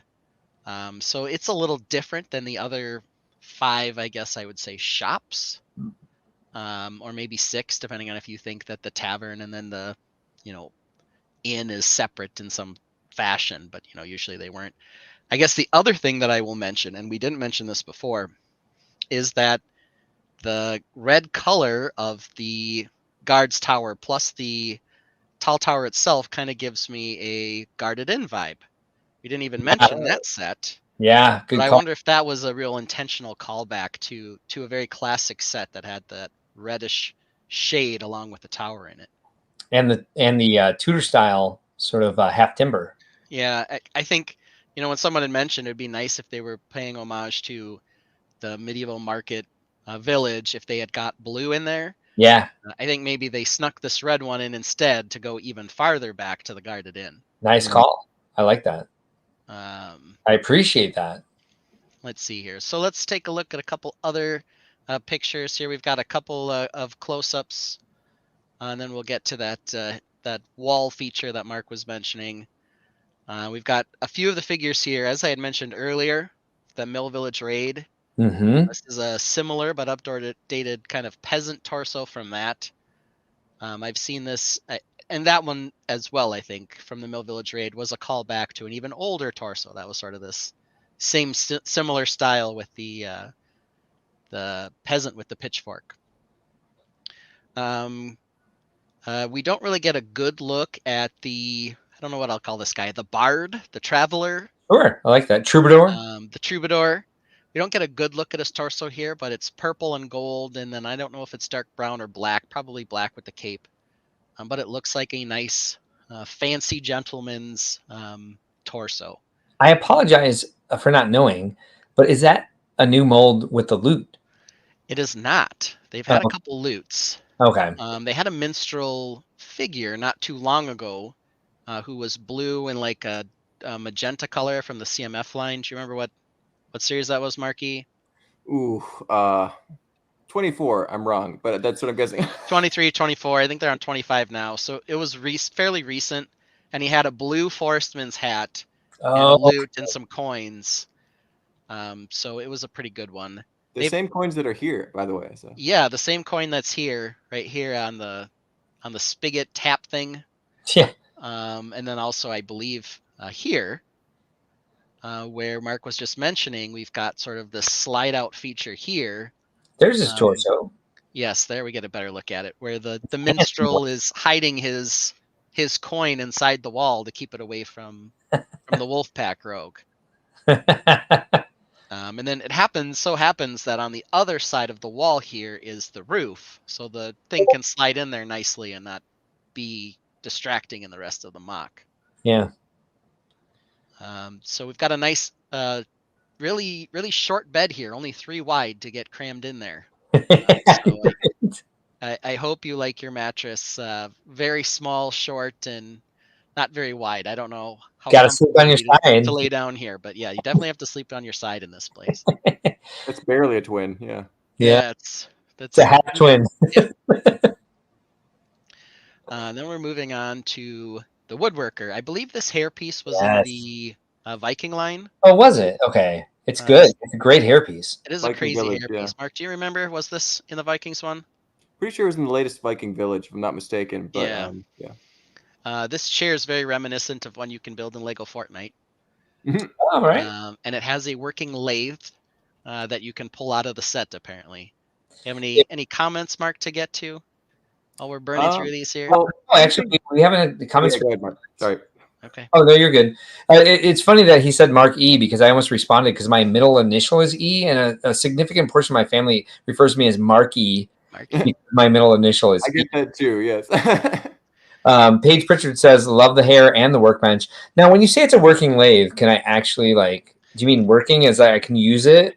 And I think it spins, Mark. There was one picture where it was pulled out the back. It wasn't that one. This one. No, that's a video. Pulled out.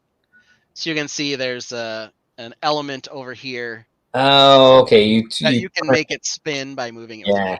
I will say that the tap on that keg or the whiskey wine barrel, whatever it is, being the robot piece, like the toy robot piece, does annoy me quite a bit. You want them to use the actual tap piece. It's like, hey, Lego, you actually have a tap piece. Why are you not using it? I do, yeah. I'm like, that is jarring to me. That's again, I'm nitpicking. Can we talk real quick about Handmaid's Tale there in the center? Okay, sure. I like the new torso. I like the fact that they're making a skirt that is blank, only because we like to make our exclusive minifigures for Brick World, and I like, because a lot of themes are missing, like female characters. I like to make female characters. Haven't done it yet since I bought the company, but this year's figure is a female. And the skirts have been hard to find. Like, I really wanted to make a flapper dress last year, and then I realized even finding these would not make a flapper dress.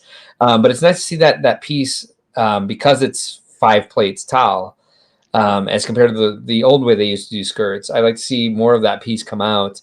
I do think this is a cool torso to use in many different ways. If you took off those white arms and put like yellow arms, you can make several different types of medieval characters without the cowl. I think that's a pretty fun new torso for us to see. Yeah, for Castle. A couple of observations I had on this. First of all, what is the game they're playing on the table over here to the left? Is this chess with 2 pieces, or what are we doing? One's much taller.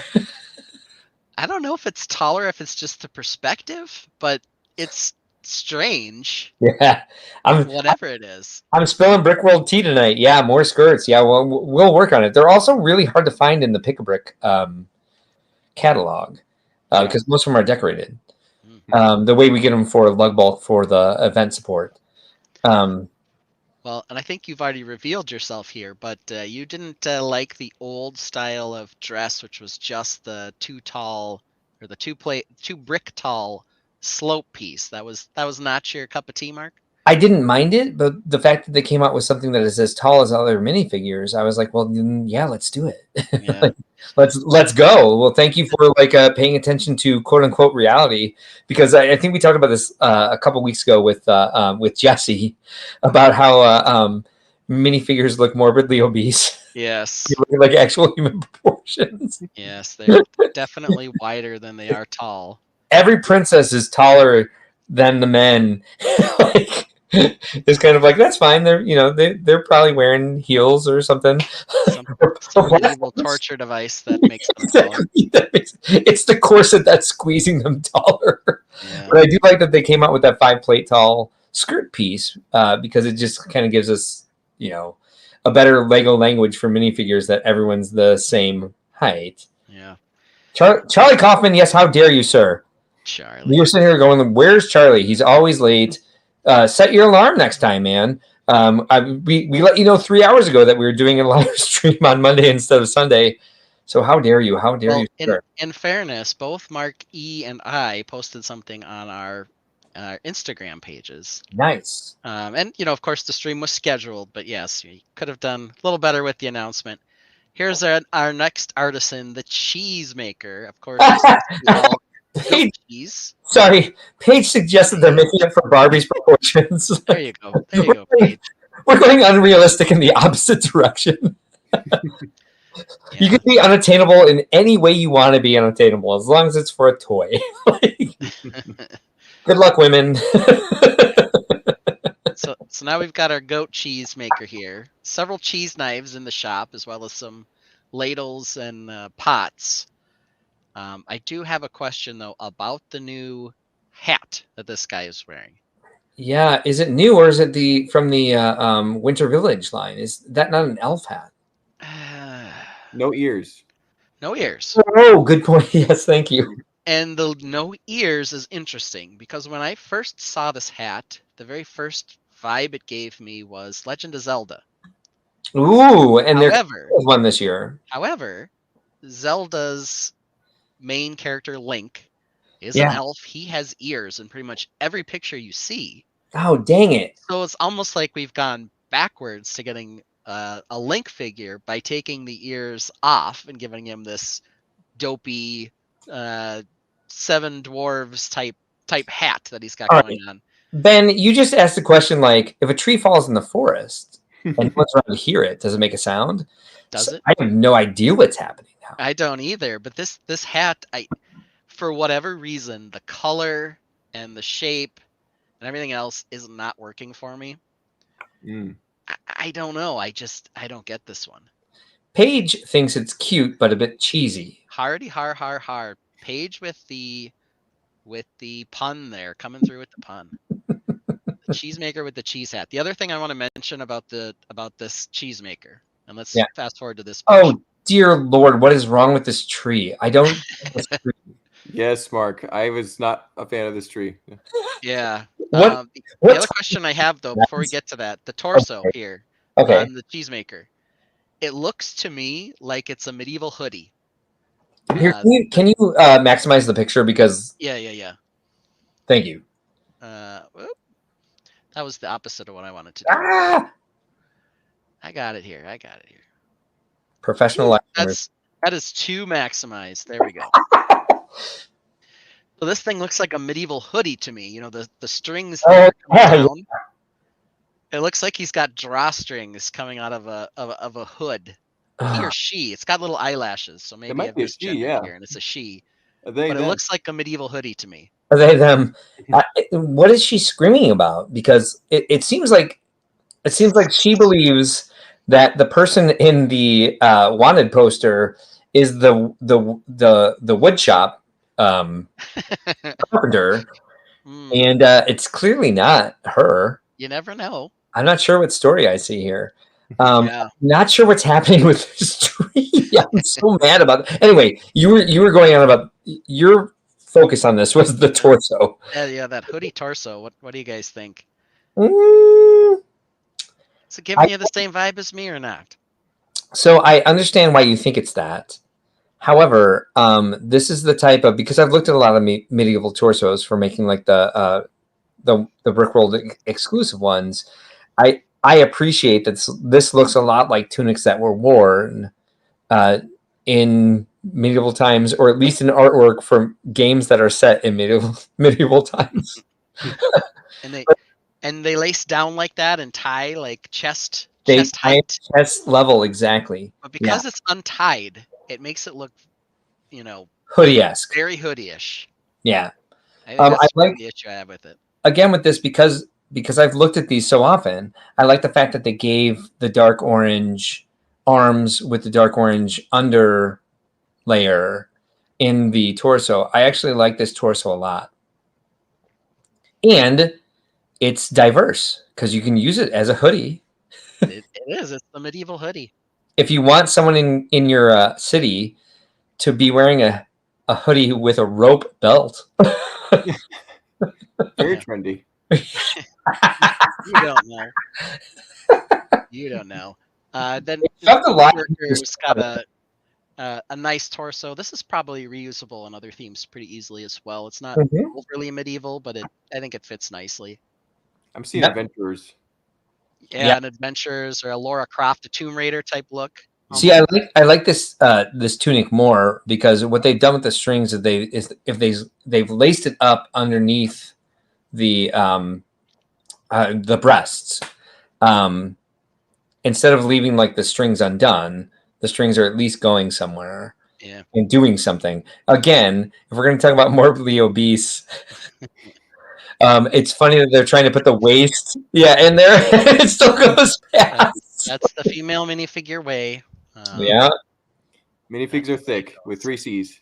With the extra C's, yes. I also wonder why, they made that mushroom top piece. Why are we just getting plain red discs now? Have they I don't know. got away from using that one? And again, if we wanted 2 extra minifigures in here, we can cut the entire tree, or perhaps we can cut just a lily pad and the frog. If this is a town square, where is this pond? Where's this puddle? Well, I think you need to be careful with suggesting that they cut frogs, since people collect the frogs. They look for the frog in the new set. I don't know if we have it in springish yellow or spring like green or whatever the heck this color is. Mark, I thought the same thing. I think it's lime. Well, maybe it might be the light. I don't know. I'm not sure that it's lime. But it does look like a different color for sure. Can we talk about the tree we've gotten before? Brick Orphanage says that the tree has some great new parts, but it looks like some monster. Charlie Kaufman says that is a sleeveless tunic that should lace up the front. Yes, thank you. I thought so as well. Paige says it's good, pretty spot on for garb. That's why they're shocked the woodcrafter unlaced their shirts. I don't know. And Brick Orphanage concurs with us. I understand what it's supposed to be. It's just the fact that it's untied makes me feel like it looks like a hoodie. And maybe it's because the strings coming out the bottom look way thicker than what's actually laced up higher up. It's a lace-up tunic. Yes, I get it. I understand what it's supposed to be. It's a lace-up tunic. But it's a hoodie to me. It looks unkempt. It's a hoodie to me. They do look like a concert goer. They really look like they should be holding a glow stick or their phone up for the best song of the night. Play Freebird. Let's see here. A couple other quick things to look at. Oh, this tree branch part. This is like a horn they've been using in the dragon line. Yeah. So real quick, Ben, interesting. Did you have other points to make about the cheesemonger? Because we interrupted you pretty hardcore from the torso. No, the tree pit. I don't know that this build is particularly wonderful. The hat is just kind of strange, and the tunic's fine. It just, like I said, makes me think of a hoodie, even if it is just a lace-up tunic. That's going to become it's a meme. We're definitely going to make a banner for that one. One of our banners. So Charlie says if you zoom in, you can see the crosshatch. Yes, I can, but it's thinner than the rest of it. It's a lace-up tunic. Thank you. All right, we've got it. All right, moving on. Joke today. All right, here is the inside of the woodworker's upper level. I had mentioned this winch before. I love the inside of the upstairs. Yep. Looks like they've got a fold-down set of stairs here. Ladder. And then this nice red bird hanging out here. We've seen lots in blue. Is this the first time we've seen one in red? Perhaps. Let me see. I'll see if I can find it. You carry on. I'll see if I can. Marky, do you know? Have you seen one that's this bright red color before? Seems new to me, but I could be wrong. I don't see all the friends and city sets these days. So. Yeah. Looks like we've got some woodcraft going on up here where she's storing some of it. Apparently stores all of her wheels upstairs in the second level. It's in red. It's in red in the Super Mario line. Okay. Okay. So yeah, new to us, but not new to Lego. They've also done this thing where they've did the lighting on the outside with these sort of torch holder things. They have a name. What's the sconce? The candle. The candle holder thingies. The torch holder thingies. But they've done that on the outside of the buildings, on both sides as well. Builds look okay, but the torches look kind of low. Then again, maybe it's just because our minifigures are poorly scaled. Let's see. There was another interior I wanted to look at, and that was for the Weaver. It's the telescope. Sorry. Or is it? I'm sorry. I can't see it. My eyes are getting too old. Yeah, I don't see the Weaver. So let's just take a look. I know I saw the Weaver before. This is a really great shot to show us that they just kind of randomly put Chima claws on this roof. Yes. up and down here too. Just kind of like, oh look, see, it was the same. At least just trim the bottom versus just patches of volume. Yeah, exactly. It's like it's not even random. Like alternate candidate, I would like to tell you, it's a lace-up tunic. Ben's got it. Alternate candidate also says red bird in a frame cabin. Oh, the A-frame cabin. Oh, is it? Yeah, that sounds right. Okay. Well, because does it have the printing though? Because that was the difference in the ones I saw in the Bricklin catalog, and it doesn't look like this one has the printing on it. Anyway. Okay. Well, I thought we'd get a look at this shop over here. I think maybe on Brothers Brick I saw another picture. It doesn't seem to be here. But the last artisan to mention that we haven't really talked about much is this person over here who's weaving a tapestry. I know for sure I got a good look at this because there are a couple sets referenced on the tapestry itself. Oh, cool. If you are someone who weaves a tapestry, what is the name of your job? Are you a weaver, a loomist, a loomer? What's the name? What's your occupation? Is this an argument you had with somebody this week? Or is this just something you want to know? I just need to know, quite honestly. I believe I saw in Brothers Brick this other picture. I'm gonna bring us up while we. I'm looking for it right now. So you keep. While we get it. Oh yeah, I see it. Up there. So Mark Erickson. In the meantime, how do you feel about the future of Lego Castle? Depending on what we've seen in the last year. Yeah. Go ahead. Oh, do you think they're going back to it? Yeah. So when the Lionites Castle came out, I'm like, this is it. I'm glad they did it. Yeah. This is all we're going to see for the next 10, 13 years. And I'll be okay with that because the shields were available on Lego.com and the Bardings were now available. So it's like, this is it. I'm so glad they threw us a big old bone we could chew on for a while. But now, yeah, looks like they'll keep going. And I'm really excited about that. So. Yeah. How often do you still build with as much traveling, as much work you do for Atlanta Brick Co? Just building in general, quite a bit. I've actually been a very rapid pace the past month or two working on a large Tron build. I haven't built Castle since like 2019, but I am pretty known for Castle, even though I don't build it anymore. So one of the things we do on this live stream, Ben, I have it by the way, and I can share it whenever. Yeah, I got a couple of them. Okay, you got it? Okay. Yep. Yeah, there's much better pictures on Brothers Brick. Yeah, there's a few. One of the things that we do on the stream is share what we're working on and leave it open to our chat and Ben and I to critique. So if you have anything you want to share tonight, you're more than welcome to stick around and share what you've been working on. We'd love to see it. Yeah, I think I can stick around for another 30 minutes or so, but then I'm probably going to pass out. So I can stick around for maybe another session here. So this has been great, and thank you for joining us. This has been absolutely fantastic. It's been wonderful being here. So it's just not Ben and I bickering. So here we go. There's a couple things I want to mention here. I had mentioned that there were two torsos I wasn't a huge fan of. One was the medieval hoodie / lace-up tunic. The other one is the one on the Weaver here. You don't really get a good look at it. but it doesn't seem as medieval to me as some of the other ones. No, it looks like the grandma from the original. What was it? What was the modular set that she came in? I think Parisian restaurant, maybe. Yeah, I don't know. It just didn't. It looks like a town figure for sure. It didn't strike me as medieval, and it's covered up all the time. But it's kind of got like these stripes up here. Oh, I'm dying. And Yes. just like I don't get this one. Yeah, it looks like a button down from a modern city figure. So Yeah. I think it's got 100%. the tight laces up in there. We can. It's a hip grandma. yeah, exactly. They got that beautiful messenger bag. Yeah, it's great. So. The crossbody purse and the grandma sweatshirt. A hip grandma with a beard. With a beard, yeah. There we go. Hanging out with Handmaid's Tale. Like, these pictures on Brothers Brick are so much better than what we've been looking at. At the ones at Lego, yeah. Yeah. But when I was here earlier, it crashed my internet, so we stuck with Lego.com. But here you can see in the tapestry, we've got, of course, what's this set, Mark?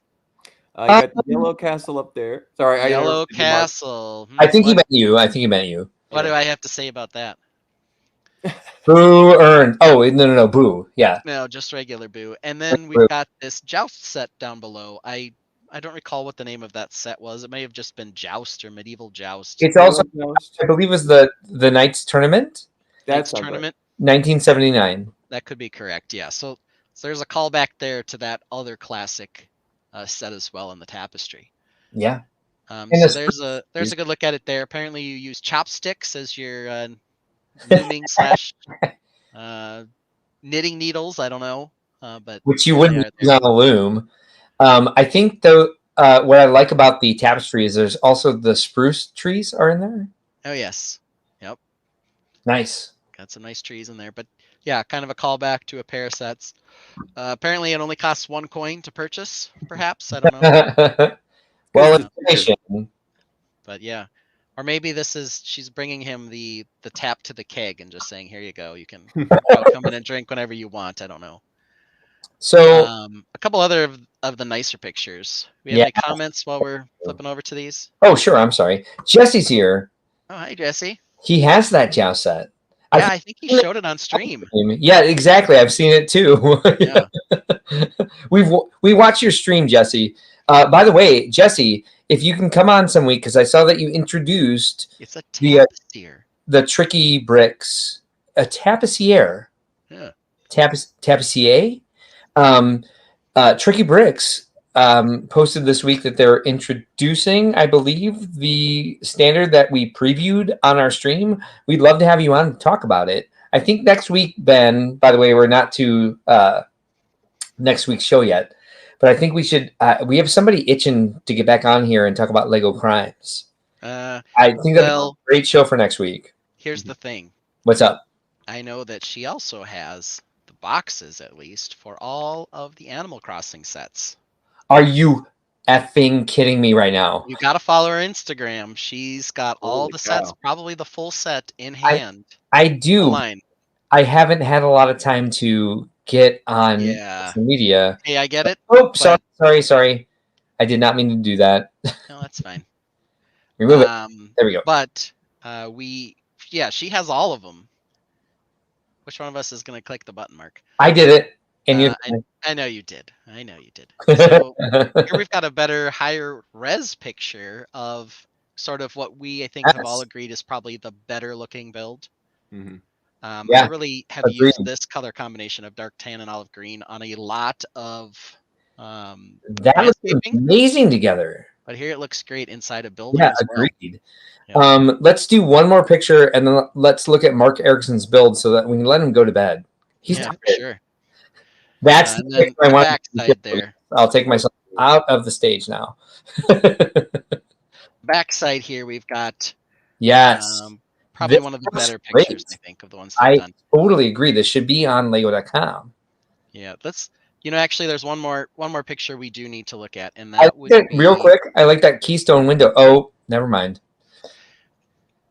I'll find it again. This one? No, the upper one. This one. Look at that. Yeah. Look at that. That's so smart and simple and fun. I want to copy it, but I never will. Like, that's just really smart. I like how that all works together. And now that who pointed it out? Was it Gabriel? Maybe. I like. Oh no, Ben, it was you. I like the fact that it's reminds me of the Garden Inn with the red Tudor style. Yeah, good All stuff. right, so let's take the look at the final thing here. That's all the minis and animals together. The family photo. The family photo. What I'm not a big fan of is that our animal selection includes a squirrel and a cat. We didn't get a cow or a pig or a chicken. We got a goat. But our best farm animal was just the goat. And as you can see here, we've got the full lineup, the 2 torsos I don't love, the one I do want, the Wolfpack torso, and you can't get a clean shot of it in any of the pictures. No. He's always carrying the crossbow, slightly blocking it. It looks fairly faithful to the original. Yeah. I can't judge yet. Marky, what do you think of the lineup here? It's a pretty good lineup of figures. Would have loved to see 1 or 2 more, but I mean, we can get nitpicky all night about this. But this is a good lineup. It's pointing out some of the problems with a few of the torsos. I do like the Wolfpack torso a lot. I zoomed in as far as my computer could handle the other day, and it looked like the Wolfpack torso was faithful yet nicely updated, just kind of like the Lion Knights and the Falcon Knights have been in the previous few years. So sorry, looking forward to that for sure, especially when it hits Lego.com. We're able to get it on bricks and pieces and all that. So. Well, not till I heard as far as I can zoom in, apparently. Not till I heard your description of it was I looking forward to it, because I haven't looked that closely at it. It's not a great shot, but yeah. Yeah, it looks like he's got an updated belt piece, perhaps. Oh, nice. Hopefully the logo is maybe it got touched up, updated, much like the Falcon Knight and the Lion were. They kept them very similar in terms of a quick glance look to the old original logos, but updated them a bit. Yeah. From this distance, without actually pulling up a Wolfpack torso and looking at it, the logo looks pretty spot on. Mm-hmm. But it might be updated. I guess I just haven't been able to see it yet. Excited to get it. Disappointed that he's holding the crossbow and he has his hand up in every single shot, and I can't actually see the full torso. But it's even more frustrating that we can see the full Lion Knight torso. We've seen this one now. We have 16 copies of it. Mm-hmm. You can see the full one there, but they're hiding the Wolfpack torso. So, well, we've said all the nice things about the set. Mark, you had mentioned there may be a few things that you felt you could nitpick on it. What about the set in particular has you down a little bit? Well, if we're talking to Mark E, then That's you, of the other course, Mark, yes. Mark L, mentioned that the tree is really problematic for an aesthetic in general. But I see what they're trying to do. They're trying to bring out some new pieces, those Ninjago horns. But yeah, anyway, the tree's an issue for me. Mm-hmm.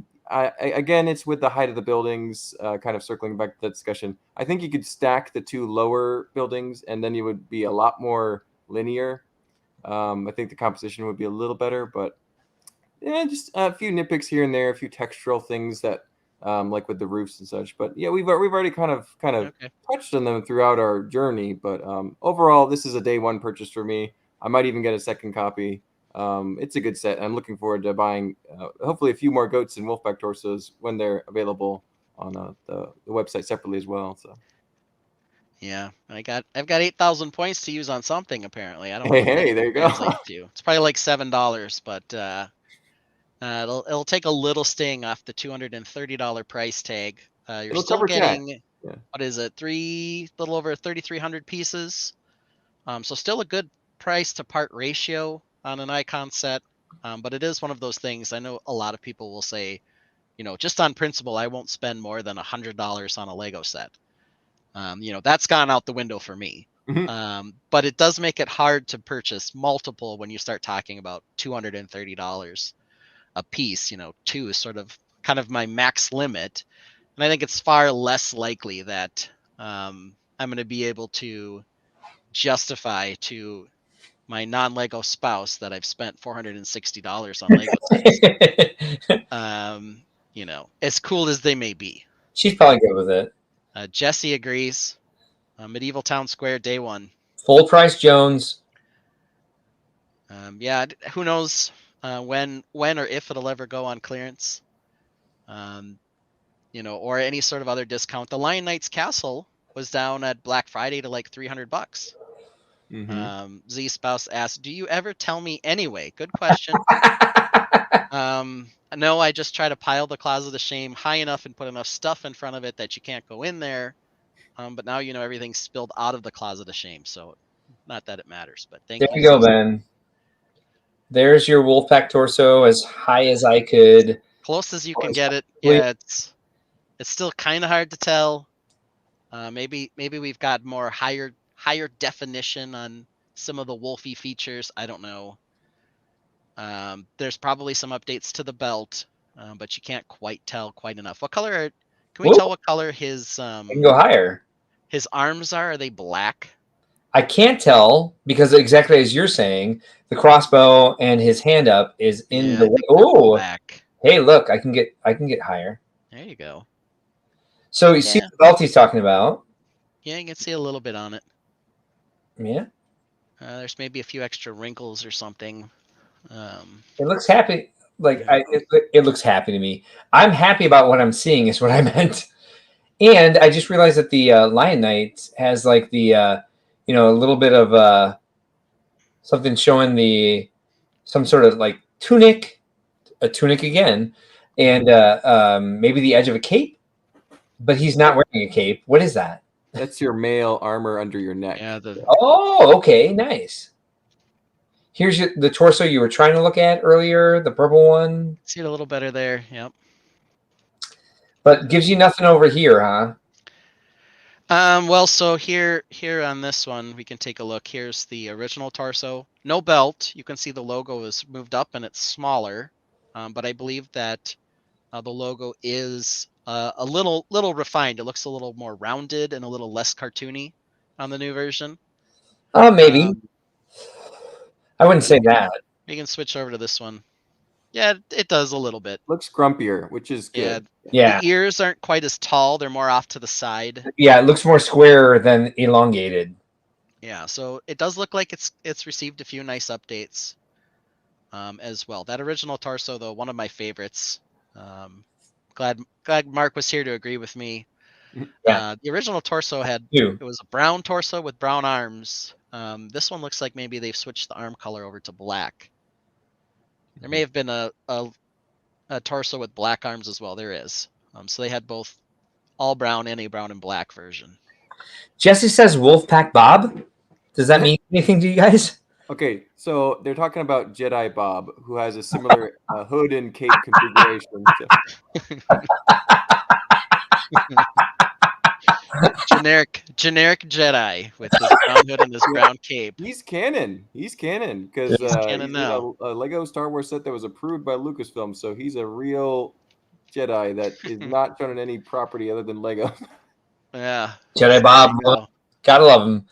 Bill Bartley says, want to hear more about the Closet of Shame camouflage techniques for use with his own wife. Mm-hmm. We get so dedicated to that, I think.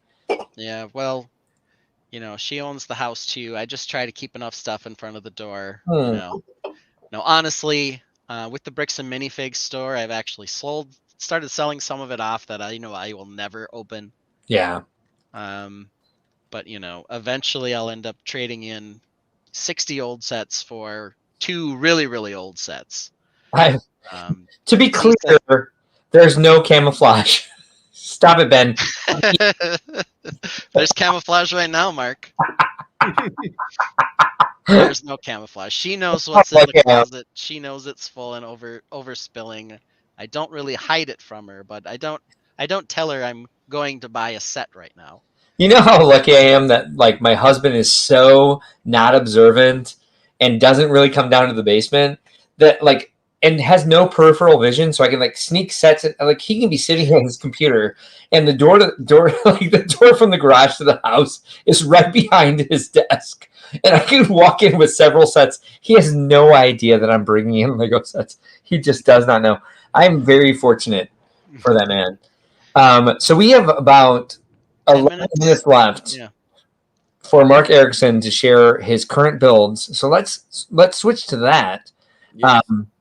Let's see what you're working on, Mark Erickson, because So Ben and I let will me grab it. quick- Let me describe what's happening first. So Tron, it's based on Tron Legacy, not the original 80s Tron. Yeah. Although that would be a really cool mock idea. Yeah. I really love the 2010 Tron Legacy movie. It has a great aesthetic. It's all black with light blue and some orange. And so I have a number of black pieces. I have some transparent elements, and I've been learning a lot about Lego lights the past couple of years. It's what I've been leaning into. Yeah.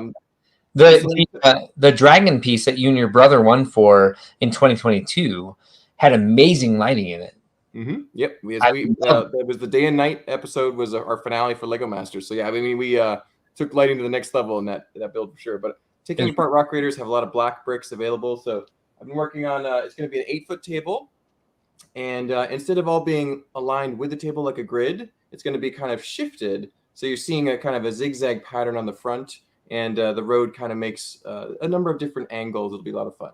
I don't have a lot of buildings made, but I do have some of the landscape chunks made right behind me here. Actually, I can grab one and show you guys. Let me see if I can get the one that has the most detail on it here. They're still not 100% done. That one has some progress here. Oh, those sounds. I know those very well. Let me see if I can remove this safely here. There we go. All right. So here is a chunk. There's a base plate on top of that. And you got a lot of little wires going through there. And Wow. they're going to be illuminating the different lines along the street. Yeah. A lot of black tiles. Let me go this way here. And this is one of about, I would say, 7 or 8 chunks. And they're going to be kind of aligned at an angle on the table with the cords all going out the back. So starting at the base and working my way up, there's going to be a lot of cityscape buildings, a couple Tron vehicles. I'm going to remake some of the Tron light cycles and tanks and stuff. So Nice. it's going to be a lot of fun. I could actually probably get these lights to work really quick if I find the right plug. Yeah, take your time. So my question for you is, Ben and I both worked on a rather black collaborative last year, and we found that like it pretty much tore our black collection apart in the way that it was sorted. But I also find that like my black collection was the most unsorted of my entire collection because there's so much black in every set that no matter how you're collecting, you're going to collect massive amounts of black. Yeah, it's kind exactly. of strange. Also, I think what I felt with doing that is I had a lot of black plates and I had a lot of black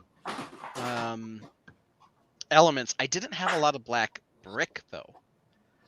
It seemed like I was overburdened on plates in particular of all varieties, but not a ton of brick. So that was kind of surprising to me. I think I have way more red brick than I do black brick for whatever reason. Same.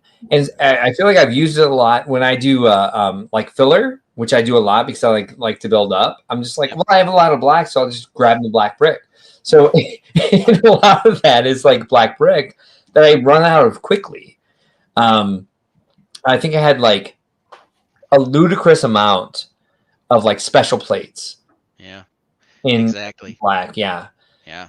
I feel the same thing, and I ended up with, I've got a couple of really large totes down here that have 2x black plate in them. I have a ton of 2x black plate, a ton of wider black plate, not much brick. Lots of specialty elements, as you mentioned, clips galore. Oh yeah. But yeah, not a lot of brick for whatever reason. Yeah, oh, that looks nice. Well, look at that. Wow. Yep. So lots of light blue lights for the city. It's not nearly done. This is only one that actually even has some surface area. I was waiting for all my black pieces to be disassembled from that big Rock Raiders build that I brought to Atlanta just last week. And I can actually turn this and show you the wreckage over there. Oh, wow. There's even more below in the bins beneath it too. So what was it you built? It's a giant Rock Raider build. That's right. Wow. So yeah, the Tron thing kind of surprises me from you, just in my limited experience with your builds, mostly like Lego Masters and like the castle stuff that you post that you're prolific, like you're really known for. To see you build an actual IP, I'm kind of like, oh, you're one of the people that I've always thought of as like all original. So what inspires you about Tron? It's probably so. Yeah, I do actually really love sci-fi. It Yeah, would be me very too. surprising from the outside, Mark, but I've always done castle fantasy, maybe some historical stuff too. But I also really love sci-fi. I love Star Trek. I don't like Star Wars is fine, like Star Trek more, but Tron I just absolutely love, and I love the soundtrack. And it also has there's a few mocks you see here and there, but it's also something that is really kind of unexplored because there was only that one idea set. Yeah. And I think that there's more Tron mocks to be explored. There's some, you see an arena mock or a solar sailor, but there's always more to do. I'm also going to be working on Dune shortly thereafter. Oh, nice. So, I love making like really big stuff. My brother, who I work with on most of my projects, he loves to do the cute details, the little the plants, the animals, all the fun stuff. I like to make the mega projects that take years to do. So we're going to be doing a giant sandworm. Like we're hoping to get it like trash can size. So it'll be cool. But that's probably end of this year. It'll start to really materialize. But Tron should be done by the end of the month, though. It's going together very quickly. So. Have you thought about expanding like your builds outside of what the existing IP offers us, like your own ideas and like what the Tron universe might be? So me and Steven are thinking that as we get older, as our lives might grow apart, right now we both share this Lego studio that's on our parents' property. Eventually, we might not be able, might not be in the same town, might be in different places of our lives. So we're thinking before we get too far apart, we want to collab on one last big one, the magnum opus of sorts. And it's going to be probably a retro futuristic city with utopian aspects to it. Because if you think of New Hiroshima, it's gorgeous, but it is also cyberpunk. It's kind of not apocalyptic, but it's definitely not utopian a touch, perfection. Yeah. So we're thinking more utopian version of that. But just, I love that. Yeah, I love that mostly because like most people go dystopian. Yep. Very Fifth Element. Yes, yeah. Exactly. And I love that. But I would love to see the opposite of that, where everything is like the good universe where everyone gets along and it's awesome and beautiful. So yeah, that kind of thing. 100%. Looking forward to seeing that. Yeah, one day, fingers crossed. Well, thank you for sharing your work with us, and thank you for sharing like your philosophy on life and Lego and everything else that you've brought to the stream tonight. You are more than welcome to stick around, but I understand you're feeling a bit tired. Yeah, I'll probably let you guys continue your amazing stream, but this has been truly wonderful. You guys have been awesome to hang out with. I have not subscribed to you guys somehow. I don't watch enough Lego streams like I should, and I will be doing that immediately and hitting that bell because you guys are a fun bunch to hang out with. So keep it up. I will let you guys go though. So good night and have fun. Yeah, hit the bricks, Mark. Hit the bricks. Hit them. All right, see you, buddy. Good night, sir. All right, so without knowing if you were going to be in. This week I wanted to record something. I thought about trying to get it in earlier. I was going to maybe pre-record something. So I reached out to Mark. Like I mentioned, we kind of came up through Castle at the same time. And he was very gracious. Right away said, yeah, I would love to, but I'm at Atlanta BrickCon. And I said, okay, well, if you're available Monday, we'll just do a live stream. I wasn't sure if you'd be back yet. And he said, sure. So worked out great to have him here. He had a lot of ideas. I think we overpowered him a little bit, Mark, with our normal banter. But I think he got out most of what we wanted to get out about the set. It's an exciting set, I think, for both of us. I was surprised. He and I were mind melded. The Wolfpack torso. Good. Right away. The first thing we noticed. I know how much I can run over a conversation, so I kept trying to tell myself, bring Mark Erickson back in.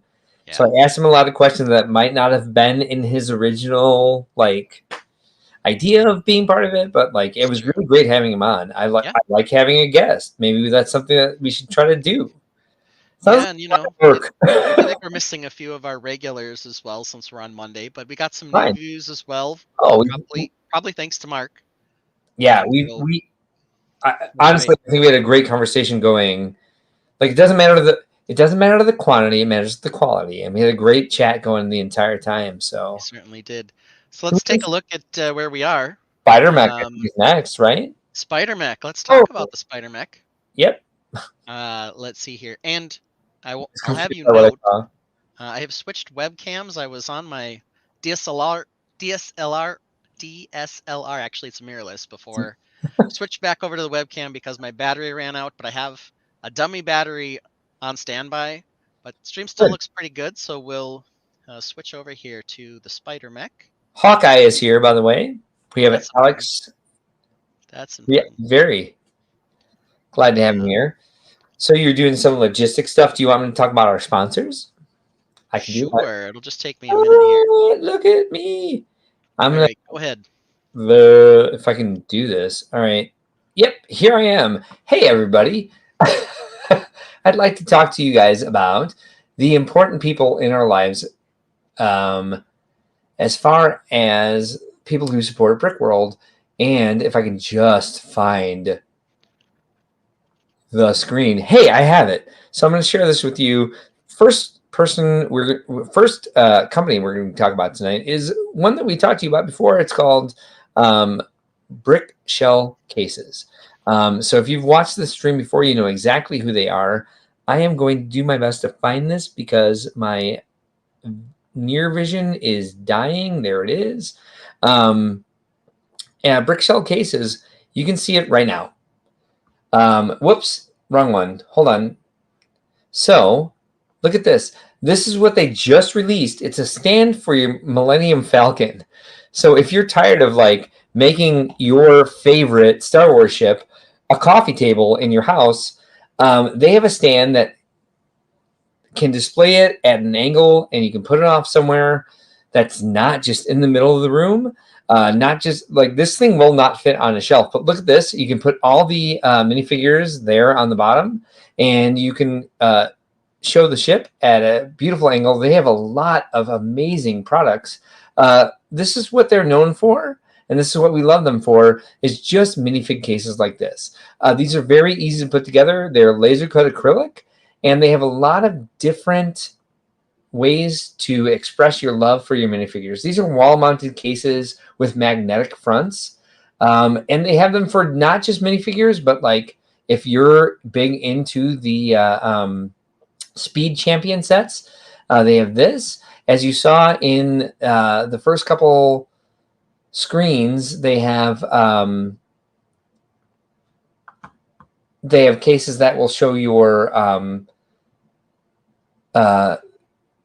what are they called? I'm sorry, you guys. Trooper helmets that they've come out with. If you see this right here, they have a great Hocus Pocus case that has like the background, that has the backdrop from the movie itself. And if you like the Disney minifigures, you can take your collectible minifigures from the Disney sets. And it has the backdrop for the Disney 100. They're doing a lot of great stuff, and they really understand the needs of LEGO fans. Let's go over to Bricks of Hope. If you guys want, please go to bricksofhope.org.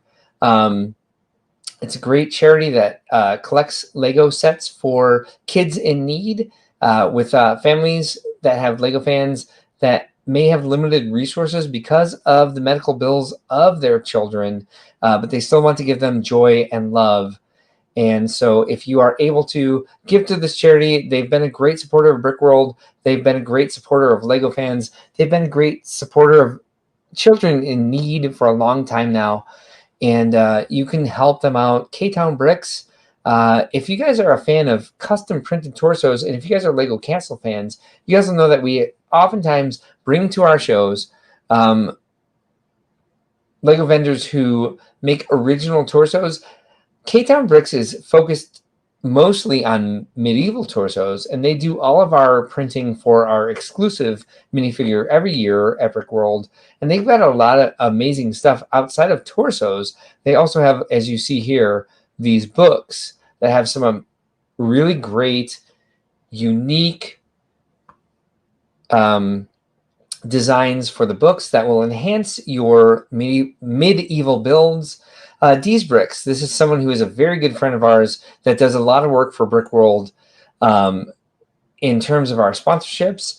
And they sell a lot of very unique pieces, unique foil packs, obviously, but it's just a great place to get bulk bricks. They're not on Bricklink. They're still on Bricklink, but they're focusing more on their own site now. So if you check out D's Bricks, they have a YouTube channel, they have a TikTok channel, they have their own interface here for buying parts and buying pieces and buying sets. But they're also on Bricklink as well. So check out D's Bricks. Great supporter of Brickworld in general, and of course ACOB, who is one of our co-hosts for Brickworld this year. Amazing live stream that you can see every week about everything that's coming out with Lego, but with a huge focus on the Star Wars sets. So if you guys are fans of Star Wars, you want to check out this live stream. They are prolific in their coverage of Lego Star Wars sets, and they're a huge supporter of Brickworld in general without being a co-host this year. They would love us and support us anyway. And you guys should check out this live stream because it's fun and amazing, and they will give you everything you need to know about what's happening with Lego news for the week. As much as they focus on Star Wars, they will hit every new set that's coming out. So it's just a fun way to spend your Thursday evenings. Check out ACOB, A Couple of Brickheads, every Thursday evening at 8 p.m. Central. Ben, how you doing there? You got your spider mech set up? I do. Let's throw it up on the stage here and solo it. Nice. This probably looks a lot like what we saw before. It does a bit. Yep. On Oh, there we go. Thank you. I was like, oh, dang. the head. Oh, look at that. Okay.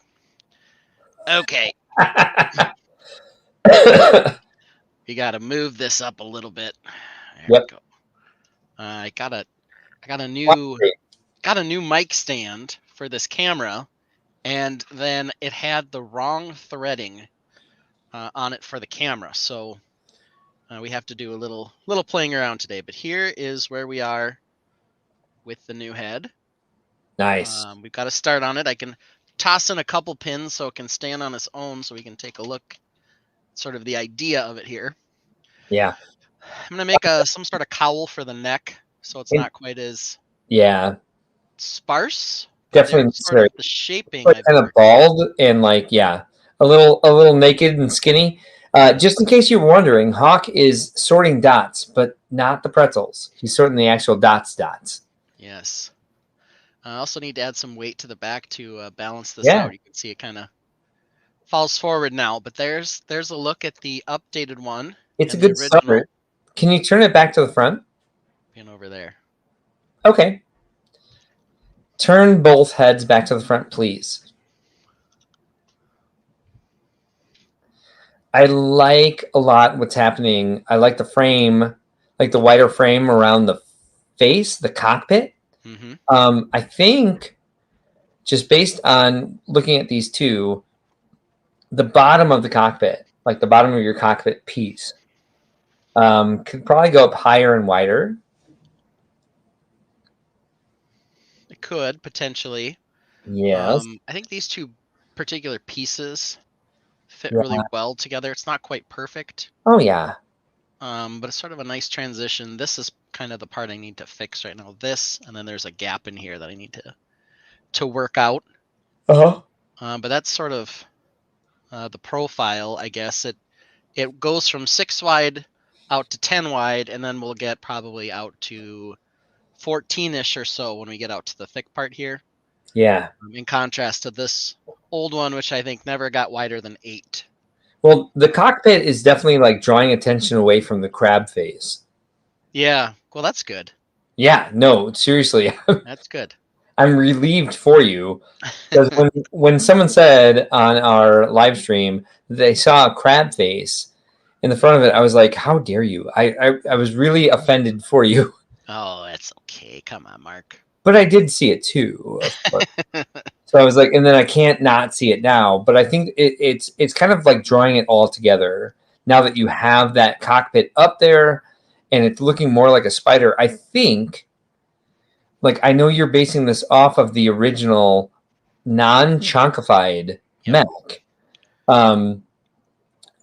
if you're basing it now, if you're going to call it a spider mech, I think the spider mech itself has to have a big bulbous body behind it. Down back here.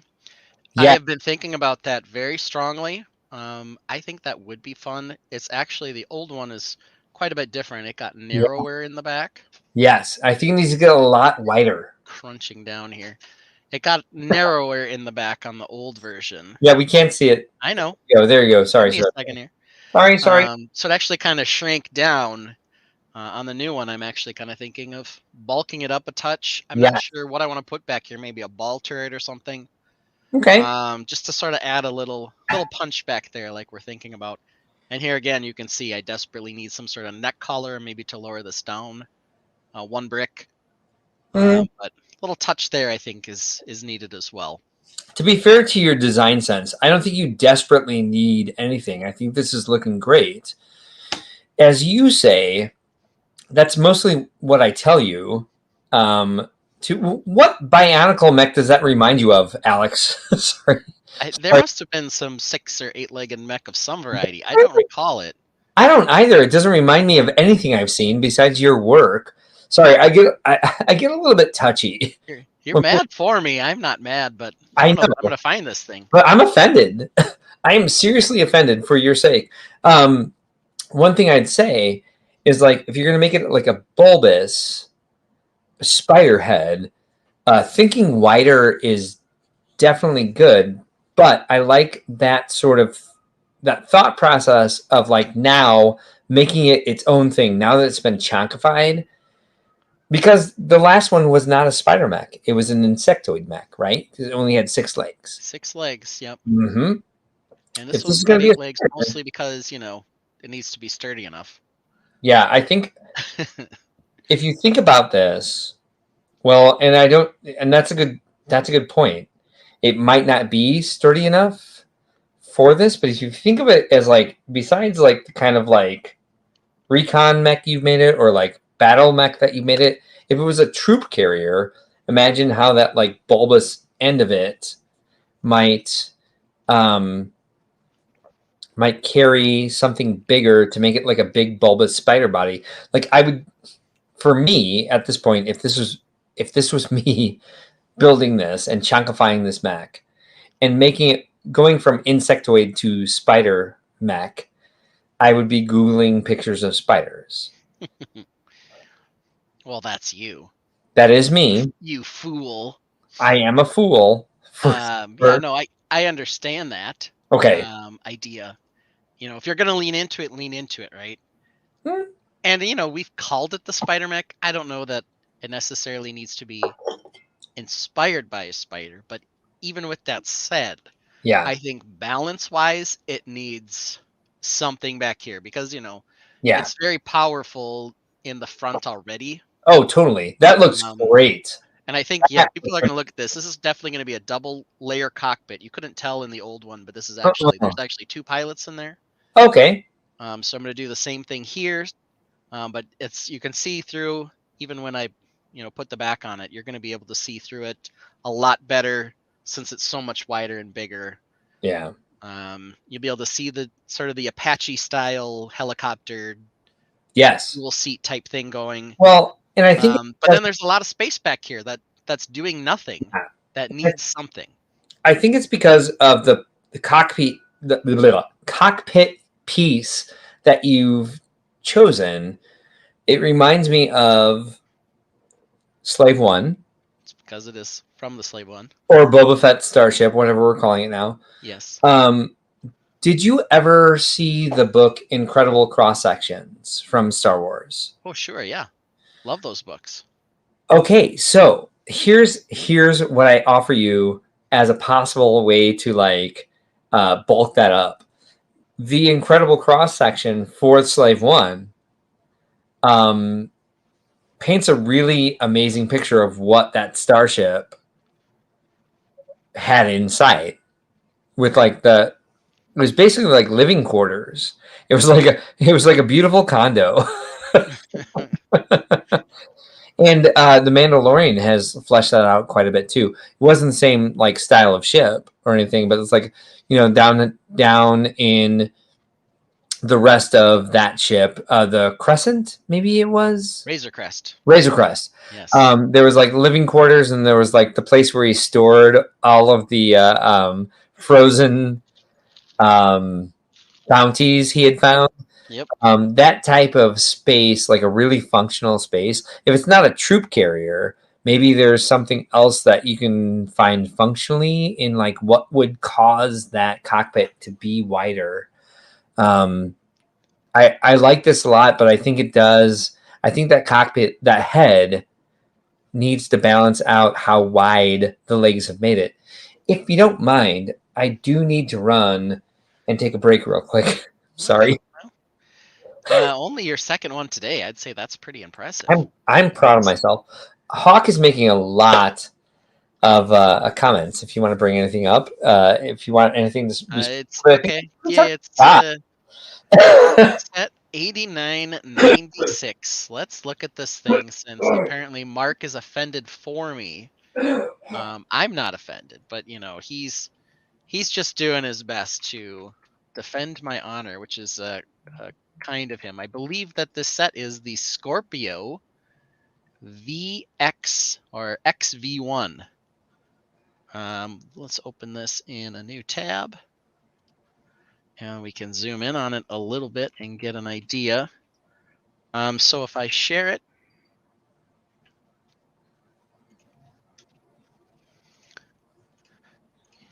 we can get the two of these up on the screen at the same time. So here's the 8996 version here. This one's got tracks as opposed to sort of the pincher claws. Only 4 legs, but it does have a few similarities. First, the color, right? This one's kind of got a scorpion tail. That is an interesting thought. We've been calling this a spider mech, but scorpions are also arachnids, so they also have 8 legs. Of course, they also have the little pinchers up front, and then the scorpion tail as well. But it could become a scorpion mech without too much revamping, because it already has the proper number of legs. This one, though, only had 4. I see some similarities, and not just the color, but some of the technical detail here is I've ended up using independently. I didn't even know this thing existed. But it's got a few things that are similar in a sense. Hero Factory. Is that Hero Factory? This is Bionicle. But I was mentioning, Mark, you missed it, that this, of course, is more of a scorpion than a spider. It was also called the Scorpion XV1 something, or VX1 or something. Okay. But I was mentioning scorpions, also arachnids, have 8 legs. So this mech here could be converted to a scorpion without too much work. Well, Hawk says that like yours looks better than this set. Well, I don't know. The Bionicle people think that Bionicle was the best thing ever invented. So I don't know. I appreciate the comment, because like I think one thing that triggers me obviously is when you like you're building something and like you're putting your creativity into it, and like you ask for feedback and someone says, well, it looks like something that already exists. Like I kind of lose my mind a bit, obviously, as I just did. So apologies. I didn't mean to insult anybody, but I'm like, we're trying to create something original. We're trying to like, and it's a valid response to say it reminds me of something that exists. Yeah. But for me, I'm like, no, it's original. Well, you shut your face. And so there are a few things. There are a few touches, but it's not a ridiculous number of things. But they use the same hose pieces in a couple places. The coloration's similar. Sure. Some of this detail is similar, though not the same, but similar in some senses. Yeah. So there are a few touches that are semi-similar. I can understand the thought, but yes, they're clearly distinguishable as well. You know, again, just to like calm myself down, being compared to an official Lego set is not an insult. It's true. Yeah. You can always take that with you. Yeah. But that particular set is named the Scorpio XV-1, the Scorpio. What is that? 15 XV-1 is 15-1. I didn't name the thing.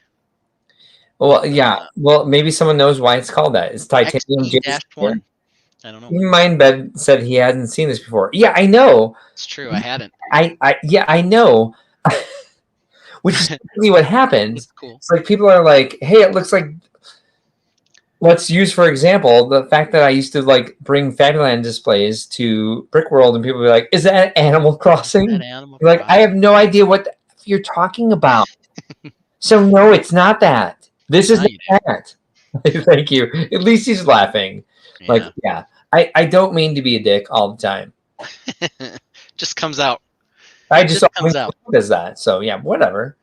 Yeah. So we've made some progress. I part of why I got this far was basically what you told me last time was stop thinking about it and just build something already. So, yeah, you're nailing it. I mean, that's what I did. Like, I mean, so in 2022, actually, was it?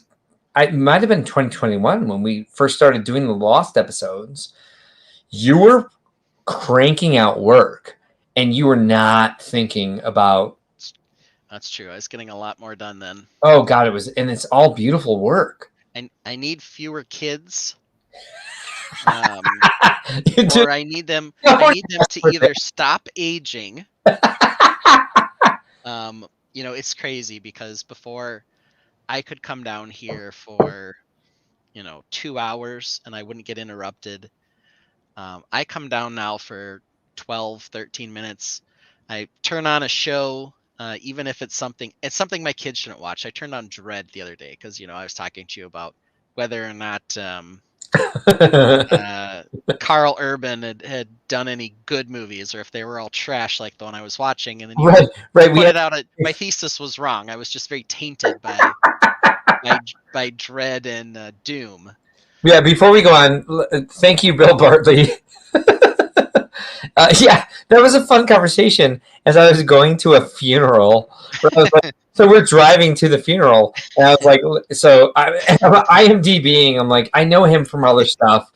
To tell you the truth, Ben, here, let's put us on screen here. Hold on. Yeah. Whoops, not how I wanted it. Hold on. That's about right. There we go.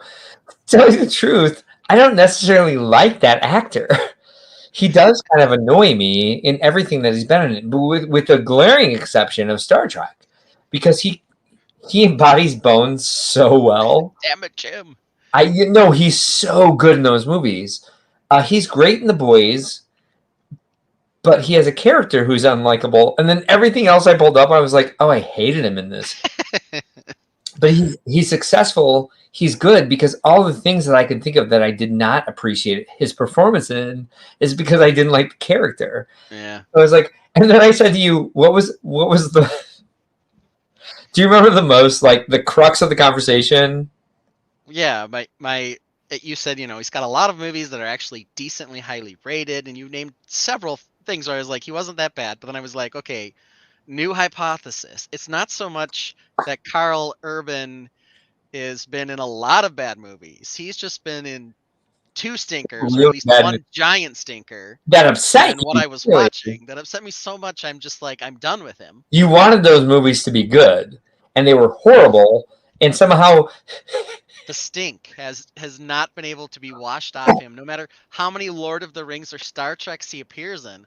I just think, oh, that's Carl Urban from Doom. I cannot watch this. Somehow you associated your hate for those particular properties with his performance. For him in general. I didn't love his performance in Dread, to be clear. It actually had a pretty decent score on Internet Movie Database. I did not like the movie, though. Here's the crux of the conversation for me, is you were like, you kept referencing Doom. And so I was like, who watched Doom? I did. I watched it. And I was just, oh, man. It was so painful. That was a great. By the way, I'm going through. Okay, Like, first of all yeah, like video game movies have sucked no for kidding. all of time. Really? Why would Doom be any different? It shouldn't. Well, But it was somehow worse than I was expecting, which is hard. we have properties like The Last of Us that like give us hope, right? Right? Yeah, and so, and Latest Super especially Mario something like was Doom. okay. What's that? The latest Super Mario Brothers cartoon was okay. Eh, It was okay. I said it's okay. okay. Yeah, same. Well, a lot of people really love it, but like I have my problems with it. Okay. But I will say, like, you have an expectation that someone's going to figure it out at some point. And so it's like Doom. Do you know how many legions, like what I did there, of fans Doom has? Like, do fucking someone, like, hire someone to do it right. But anyway, to get back on track, No. watching Dread, and they have like this over-the-top cartoony violence and really bad special effects. Maybe that's intentional. I don't know. But someone's in slow-mo getting a bullet passing through their cheek and their face or whatever. And my 7-year-old's walking into the Lego room. The movie's only 4 minutes in to come and talk to me about something. And of course, she's bringing me some beautiful picture she drew. So I have to take it and tell her how much I love it because I do. Great picture. But now I've been derailed and I had to like stop the show really quick because I don't want her to see the junk I'm watching while I'm trying to zone out and build Lego. But then I restarted after she leaves, after we've discussed her picture and whatever it is she's doing for today and how excited she is. And then I get an Alexa announcement from my wife asking me to come upstairs and help get the kids out the door because they got a play date. I'm like, great, a play date. That means I'll have some time to build something. I'll go upstairs and the wife says, okay, help me get them out. And then can you do XYZ Elemental P? And to be fair, XYZ Elemental P need to be done. And Not I shouldn't even expect my more. wife to do Yeah. all of it. Right. But now it's, I intended to spend 2 hours building and I ended up spending 12 and a half minutes. So, Right. it happens. Oh, I get that. I get that a lot. So Hawk says Five Nights at Freddy's was good. People were expecting the animatronics to not act like they were possessed by children. So I can't even wrap my mind around that exact comment, but I wanted to watch that movie. And I heard a lot of bad reviews about it. I don't know about the animatronics not acting like children. I don't know what I just read. Children? I have no idea. I know, right? However, it's one of those, if I did sit down and watch it, because I was excited about it existing, that I would just have my expectations like here, right? Yeah. Well, okay. So here's my expectation for a good movie. Here was my expectation for Doom. It was somewhere down in the basement. Oh, gross. It was just terrible. Your hand went off screen. I know, Mark. I know. No, I don't know what's happening down there. And then I've seen, and I don't know anything about the Dredd property other than that Judge Dredd, or the judges in general, are Judge, Jury, and Executioner in a dystopian future. They had a Stallone movie where he was Judge Dredd, which I thought was okay. This one with Carl Urban, maybe it was more faithful to the original. But the effects look terrible. The costumes look stupid. It was just garbage. You know what the problem was with the original? It became too much of a metaphor for Scientology. That's why it went really south. So, all right, we got 3 minutes before 9:30, meaning our stream lasted 2.5 hours, which is respectable. And my husband just came home with dinner. So, well, hey, okay, you want to talk about our last topic real fast? Which is Super Game. Oh dear Lord! All right. Sorry. Okay. A Super Game. I called it Super Game because if you use the B word after super, then you get sued by the NFL or something. I don't know. I wanted to talk quickly. Oh, I don't know. How do you feel about the outcome? Not great. Neither do I. For any number of reasons. Yeah. What's your top reason? Well, there's several. What I don't like the NFL has been doing is changing overtime rules every time they don't like the outcome from a previous season. And this time it same didn't time- really matter, but it's been weird. It did matter because, like, had they known, which blows my mind that they did not know. That's all the headline said today is like the 49ers Didn't know that if they scored a touchdown, they still wouldn't have won or whatever. On earth did you not know that? I knew that. Okay. And so, like, did someone just like what's his damn name? Shanahan? Yeah. Like, even a line coach would be like, "Hey, Shanahan, you know you don't want possession first, right?" Like, Right. but the big thing for me is I'm just like tired of seeing the Chiefs win. Yeah. Well, and that was the other part, right? Yeah. Is Travis Kelce, last time they won the Super Bowl last year, wore me out post-game interview when he was saying, "No one believed in us, baby. Only the guys in the locker room believed in us, baby." And I was like, you were preseason favorites to win the Super Bowl. What are you talking about? And you sound like an idiot with the fact that you're saying baby every 4 seconds. And it felt like he pulled the microphone away from Mahomes because Mahomes, well, anyway, so I've not liked him since then. Yeah, same. And then, of course, he's everywhere because of Taylor Swift. I know. And people are like, I hate when I see articles with headlines of like, no one knew who Travis Kelce was until Taylor Swift. I'm like, not true. I knew. I knew too. And I actually joked about this last year with my wife. I said, actually, the best thing that ever happened to Jason Kelce was Travis Kelce. Like, and now people are going the other way. They're saying, no, nobody knew about Travis Kelce and just Taylor Swift. I'm like, so we're on our cruise. I come down with 102 fever, and we land, we disembark in San Juan, and I'm sick as hell. And so I'm like, let me watch this Kelce documentary. But I was so like delirious with fever, I couldn't watch it. I kept falling asleep. I'm sweating through the sheets, and Matt's trying to work. And so he wakes me up and says, "Can I turn this off?" Like, why'd you wake me up to ask me that? Just turn it off. I'm delirious. I have no idea what's going on because he hated everything that was coming through it.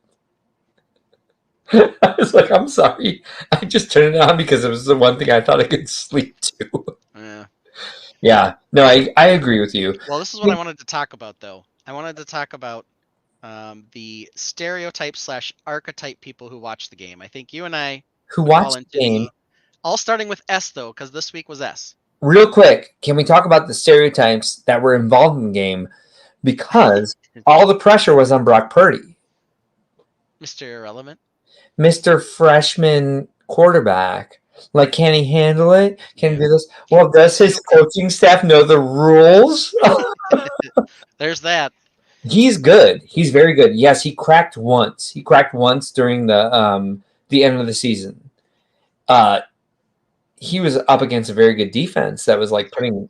He threw fewer interceptions in the Super Bowl than Patrick Mahomes did. So he threw a lot fewer interceptions than he did in Week 17, where he like broke the record.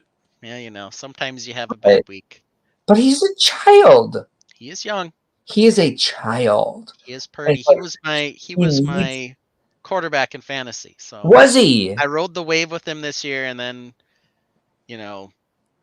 well, I did terrible in the playoffs. But the only reason I won my championship is because he failed so hard in Week 17.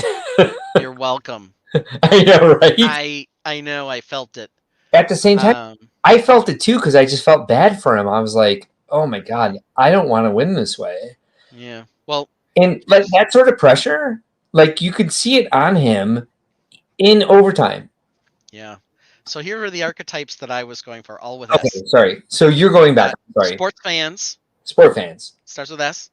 Yeah. Significant others. But I think that also bleeds into the second real major type, which are the social watchers.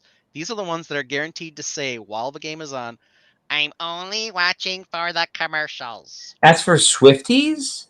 Well, S for Swifties was the new one this year. The Okay. Super Bowl party I was invited to included 2 young girls who made T-shirts that just said "Go Taylor Swift's boyfriend" on them, with a football on the back, and they played Taylor Swift music all the way up till kickoff With a football.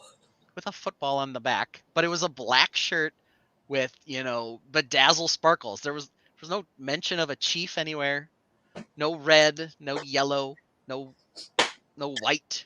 Just black and sparkle. Black and sparkles. Go Taylor Swift's boyfriend. And then he freaked out during the middle of the game for some reason. I know. And acted like a complete tool afterwards as well. A tool is putting it lightly. But we definitely had Swifties. Child. Other thing I want to ask you. Yeah. The other group, I would say, and I don't know that anyone actually does this, are the people who say they're watching for the halftime show, for the show. When was the last time there was like a really good halftime show? Wardrobe malfunction. Maybe. That may have been the biggest thing. Can I tell you? I love Usher. And? I did not watch it. Here's the thing. There may have been something going on in that stadium because the second person he had come out and sing was Alicia Keys, and she didn't sound particularly good. Right. I'm like, if Alicia Keys is not sounding particularly good, right, this isn't great. And actually, when the thing started... Well, good. At least they were lip syncing. Well, that was it. As soon as Usher started singing, and I could tell he was singing, I said, you should have lip synced, bro. Yeah. You should have done it. Really should have. Well, but anyway, those are my Super Bowl archetypes, beginning with S. I can't argue with anything that you said. It was a now. Granted, I was coming back from a funeral, so I was just like, yeah. Usher looks good. Of course he does. Yeah, nice dancing. Yeah, no kidding. Didn't sound very good, but like I said, I don't know if I blame that 100% on him. If Alicia Keys can't sing, neither can anybody. Who was the other surprise guest? I'm gonna played the guitar. Thank you. And then we had Little John and Ludacris. Ludacris, thank you. Luda. Yeah. Yes. I was off keys, Hawkeye Lego Man. Yeah. I mean, what can I like the super movie trailer for Deadpool. Yes. I missed all the commercials. I was busy, you guys. Yeah. We thought it was busy, so much going on in the show. It's possible. For the super game, again, you have to say the big game or the super game. You can't say the two words together. Nope. Or you get in trouble. Yeah. And I was always angry for the last couple of years that they release all the Super Bowl commercials early. I know. Now it's like, why do you even need to watch the game to see them? We don't. You don't. And sometimes I don't know if they all use the same marketing firm, but for times they would get on like a theme of talking babies or talking animals. There'd be like 6 different companies that have a commercial that some demographic research said talking babies are big. Puppy Monkey Baby? Thank you. Yes. And it was just craziness. I remember seeing one commercial live. Well, 2. The Dunkin' Donuts one, which I really loved. How you like them donuts? The Dunkings. He couldn't even say it. I died. And they're all like, you can all. How many commercials was Tom Brady in? One is too many. Right? Well, he was in more than one. He was. The other one I saw was the JFK Jr. one. Yeah. I was angry. Junior. Yeah. Oh. Anyway, we don't need to get into that one, but that's just my experience. I'm just S for sharing. That was S is the letter for tonight, right? Monkey Baby. Puppy Monkey Baby. It wasn't my favorite when it happened. I was like, I felt insulted as a Gen Xer because they were like trying to target Gen Xers that year. And they think that we just love random shit. Like a castle on top of a snail? Yes, see, it works. It See, does work you even bring it up. every time. It works. That works. Puppy Monkey Baby did not because it was so realistic. It was creepy. Oh, Puppy Monkey Baby. Well, let's talk about next week since you got to go here soon. I'm You dying. want to bring in Nicole? I would love to bring in Nicole, but you and she and I should start a text together to see if we can actually make it happen. So we would love to make Lego Crimes happen next week. We'd love to make an Animal Crossing set preview next week because Yeah, I she don't know if we can do apparently has next it. week or the week before. She has them all. I refresh my freaking screen every day because I want to know when I can just get them for pre-order. You got to phone a friend because she had a whole stack of them, and I looked at all the boxes. I'm like, oh my goodness. S for sorry, then I got S for salty. Either way, like this is the week where I need to kick it in for 2024. So I'll have something new built. So either way, we're doing S for Sunday, and it's going to be like our normal, our normal what? Our normal schedule. Oh my god, you guys, I'm so tired. Like this isn't even like me being like, oh, I'm drunk, so I'm going to say I'm tired. I'm literally exhausted. Yeah. It's been a hard week. Let's not get into it. That's not. Yeah, because last time, Tears one only once a month. yeah, last time we did that, someone died the next day. Yeah. So if I get into it, someone's gonna die tomorrow. Yeah, well, we won't get into that. So it'll be on Sunday. It'll either be us talking nonsense, or maybe we'll have Nicole, or maybe we'll have Nicole and Animal Crossing. Who knows? Who knows? I don't know. Who knows for sure is we'll be know? here. I don't. I don't know. Yeah. Not for sure. By the way, tonight I liked having a guest because it was like the conversation was gonna like we were lit. We were live because we were both watching out for him to make sure he felt included, to make sure he was actually part of the stream. And that's like I like doing this with just you, but that was like also Nice. We did it just the two of us after he left. It's true. Yeah, and I asked him, if he wanted me to flip the order so that we could get to the set first, knowing that he had also been at Atlanta BrickCon. He said, "Oh, I won't mention Atlanta BrickCon." I'm like, "No, that's fine. No, do it. Community's community." And so he was like, he felt better immediately. That I was like, good. Well, that's great. Yeah, I told him there was one show we don't mention, but that was it. Jesse, if you're still on, which I think he is because he made a comment about 10 minutes ago. I'd love to have you back on to talk about like your whatever announcement you made last week that I haven't been able to watch yet, but it came up with my YouTube stream, and it was literally like introducing Tricky Bricks, and I was like, that's who I know you as. So I think this is like the standard. I think he's ready. I think he did it. I haven't had time to watch because I was out of town, but if it's ready, let's do it. Let's get you on here because I want to know more about it because I thought it was really exciting from the ship, S for ship I was on. What were you about to share?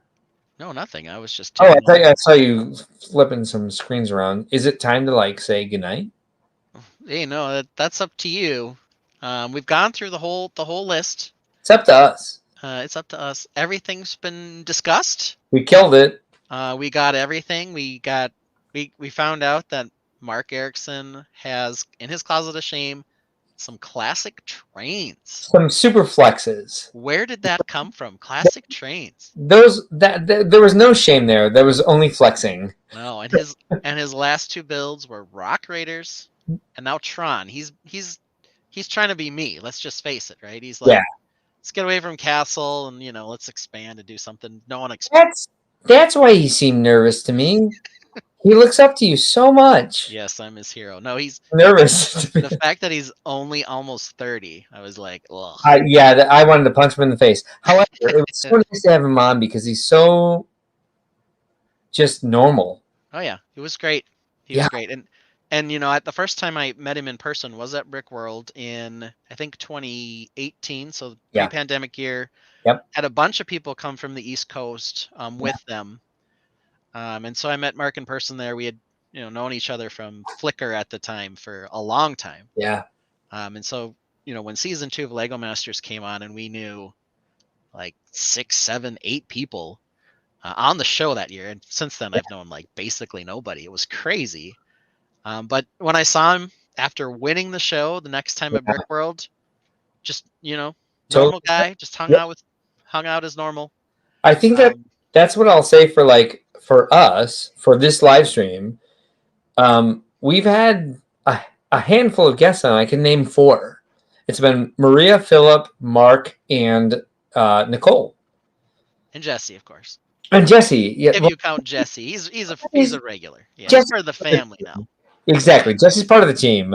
Yeah. I don't consider him a guest. I consider him a co-host. Yeah, I don't even put the special guest alert on when he's on anymore. He's just here because he's here. Oh, he's so great. I love Jesse. But it's like everyone that we've had who's been like supposed to have like S for star quality is just a regular Joe. Very nice. They always say they have fun. Yeah. Nicole wants to come back and do Lego Crimes again. So I know, and she's texted me a couple times about it, and because of what I've been going through, I haven't responded. That's why I want to start a group text now. So that way I can keep you honest. Exactly. Thank you. That way I can schedule the stream for you. Thank you. Sorry. So sorry. Rob agrees. Mark's down to earth. Talk to him. On. And he remembered Rob. He was like, "Yeah, I just talked to Rob Claxton." Yep. It was like, and maybe they're really close friends from before he was on. But I was just like, "Yes, the Tainted," and you remember when you talked to them. Yep. I was like, so maybe I have him up on a bit of a pedestal, but I was like, "Yeah, us lowly people." Me and Ben and Rob and other people in the Tainted, yeah, cool. Well, we've got a few more friends that would be good guests, I think, too. So I think so too. We should talk more about that, but we'll do it off screen.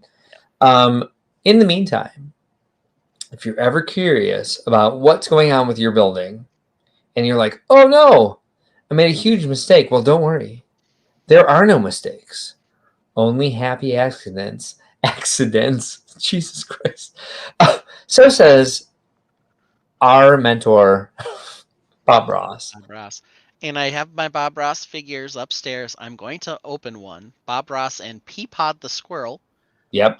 He will become a permanent fixture on the desk after I get the rest of the live stream equipment figured out here. We're upgrading a little so I can get to go inside the mocks, which we hope will be a new staple on the channel as well. And I do want to remind everybody one last thing. Yeah. It's a lace-up tunic. It's not a hoodie.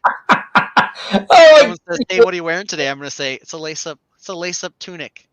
As we go outro tonight, I want to remind you guys that we're doing more with our hobbies on this channel than we would normally. I have my Brickworld Crossing channel. Ben has his Fortnite channel. In case you don't know what I'm talking about, let's take a look at a little preview of Ben's Fortnite channel. Welcome, Brickworld family.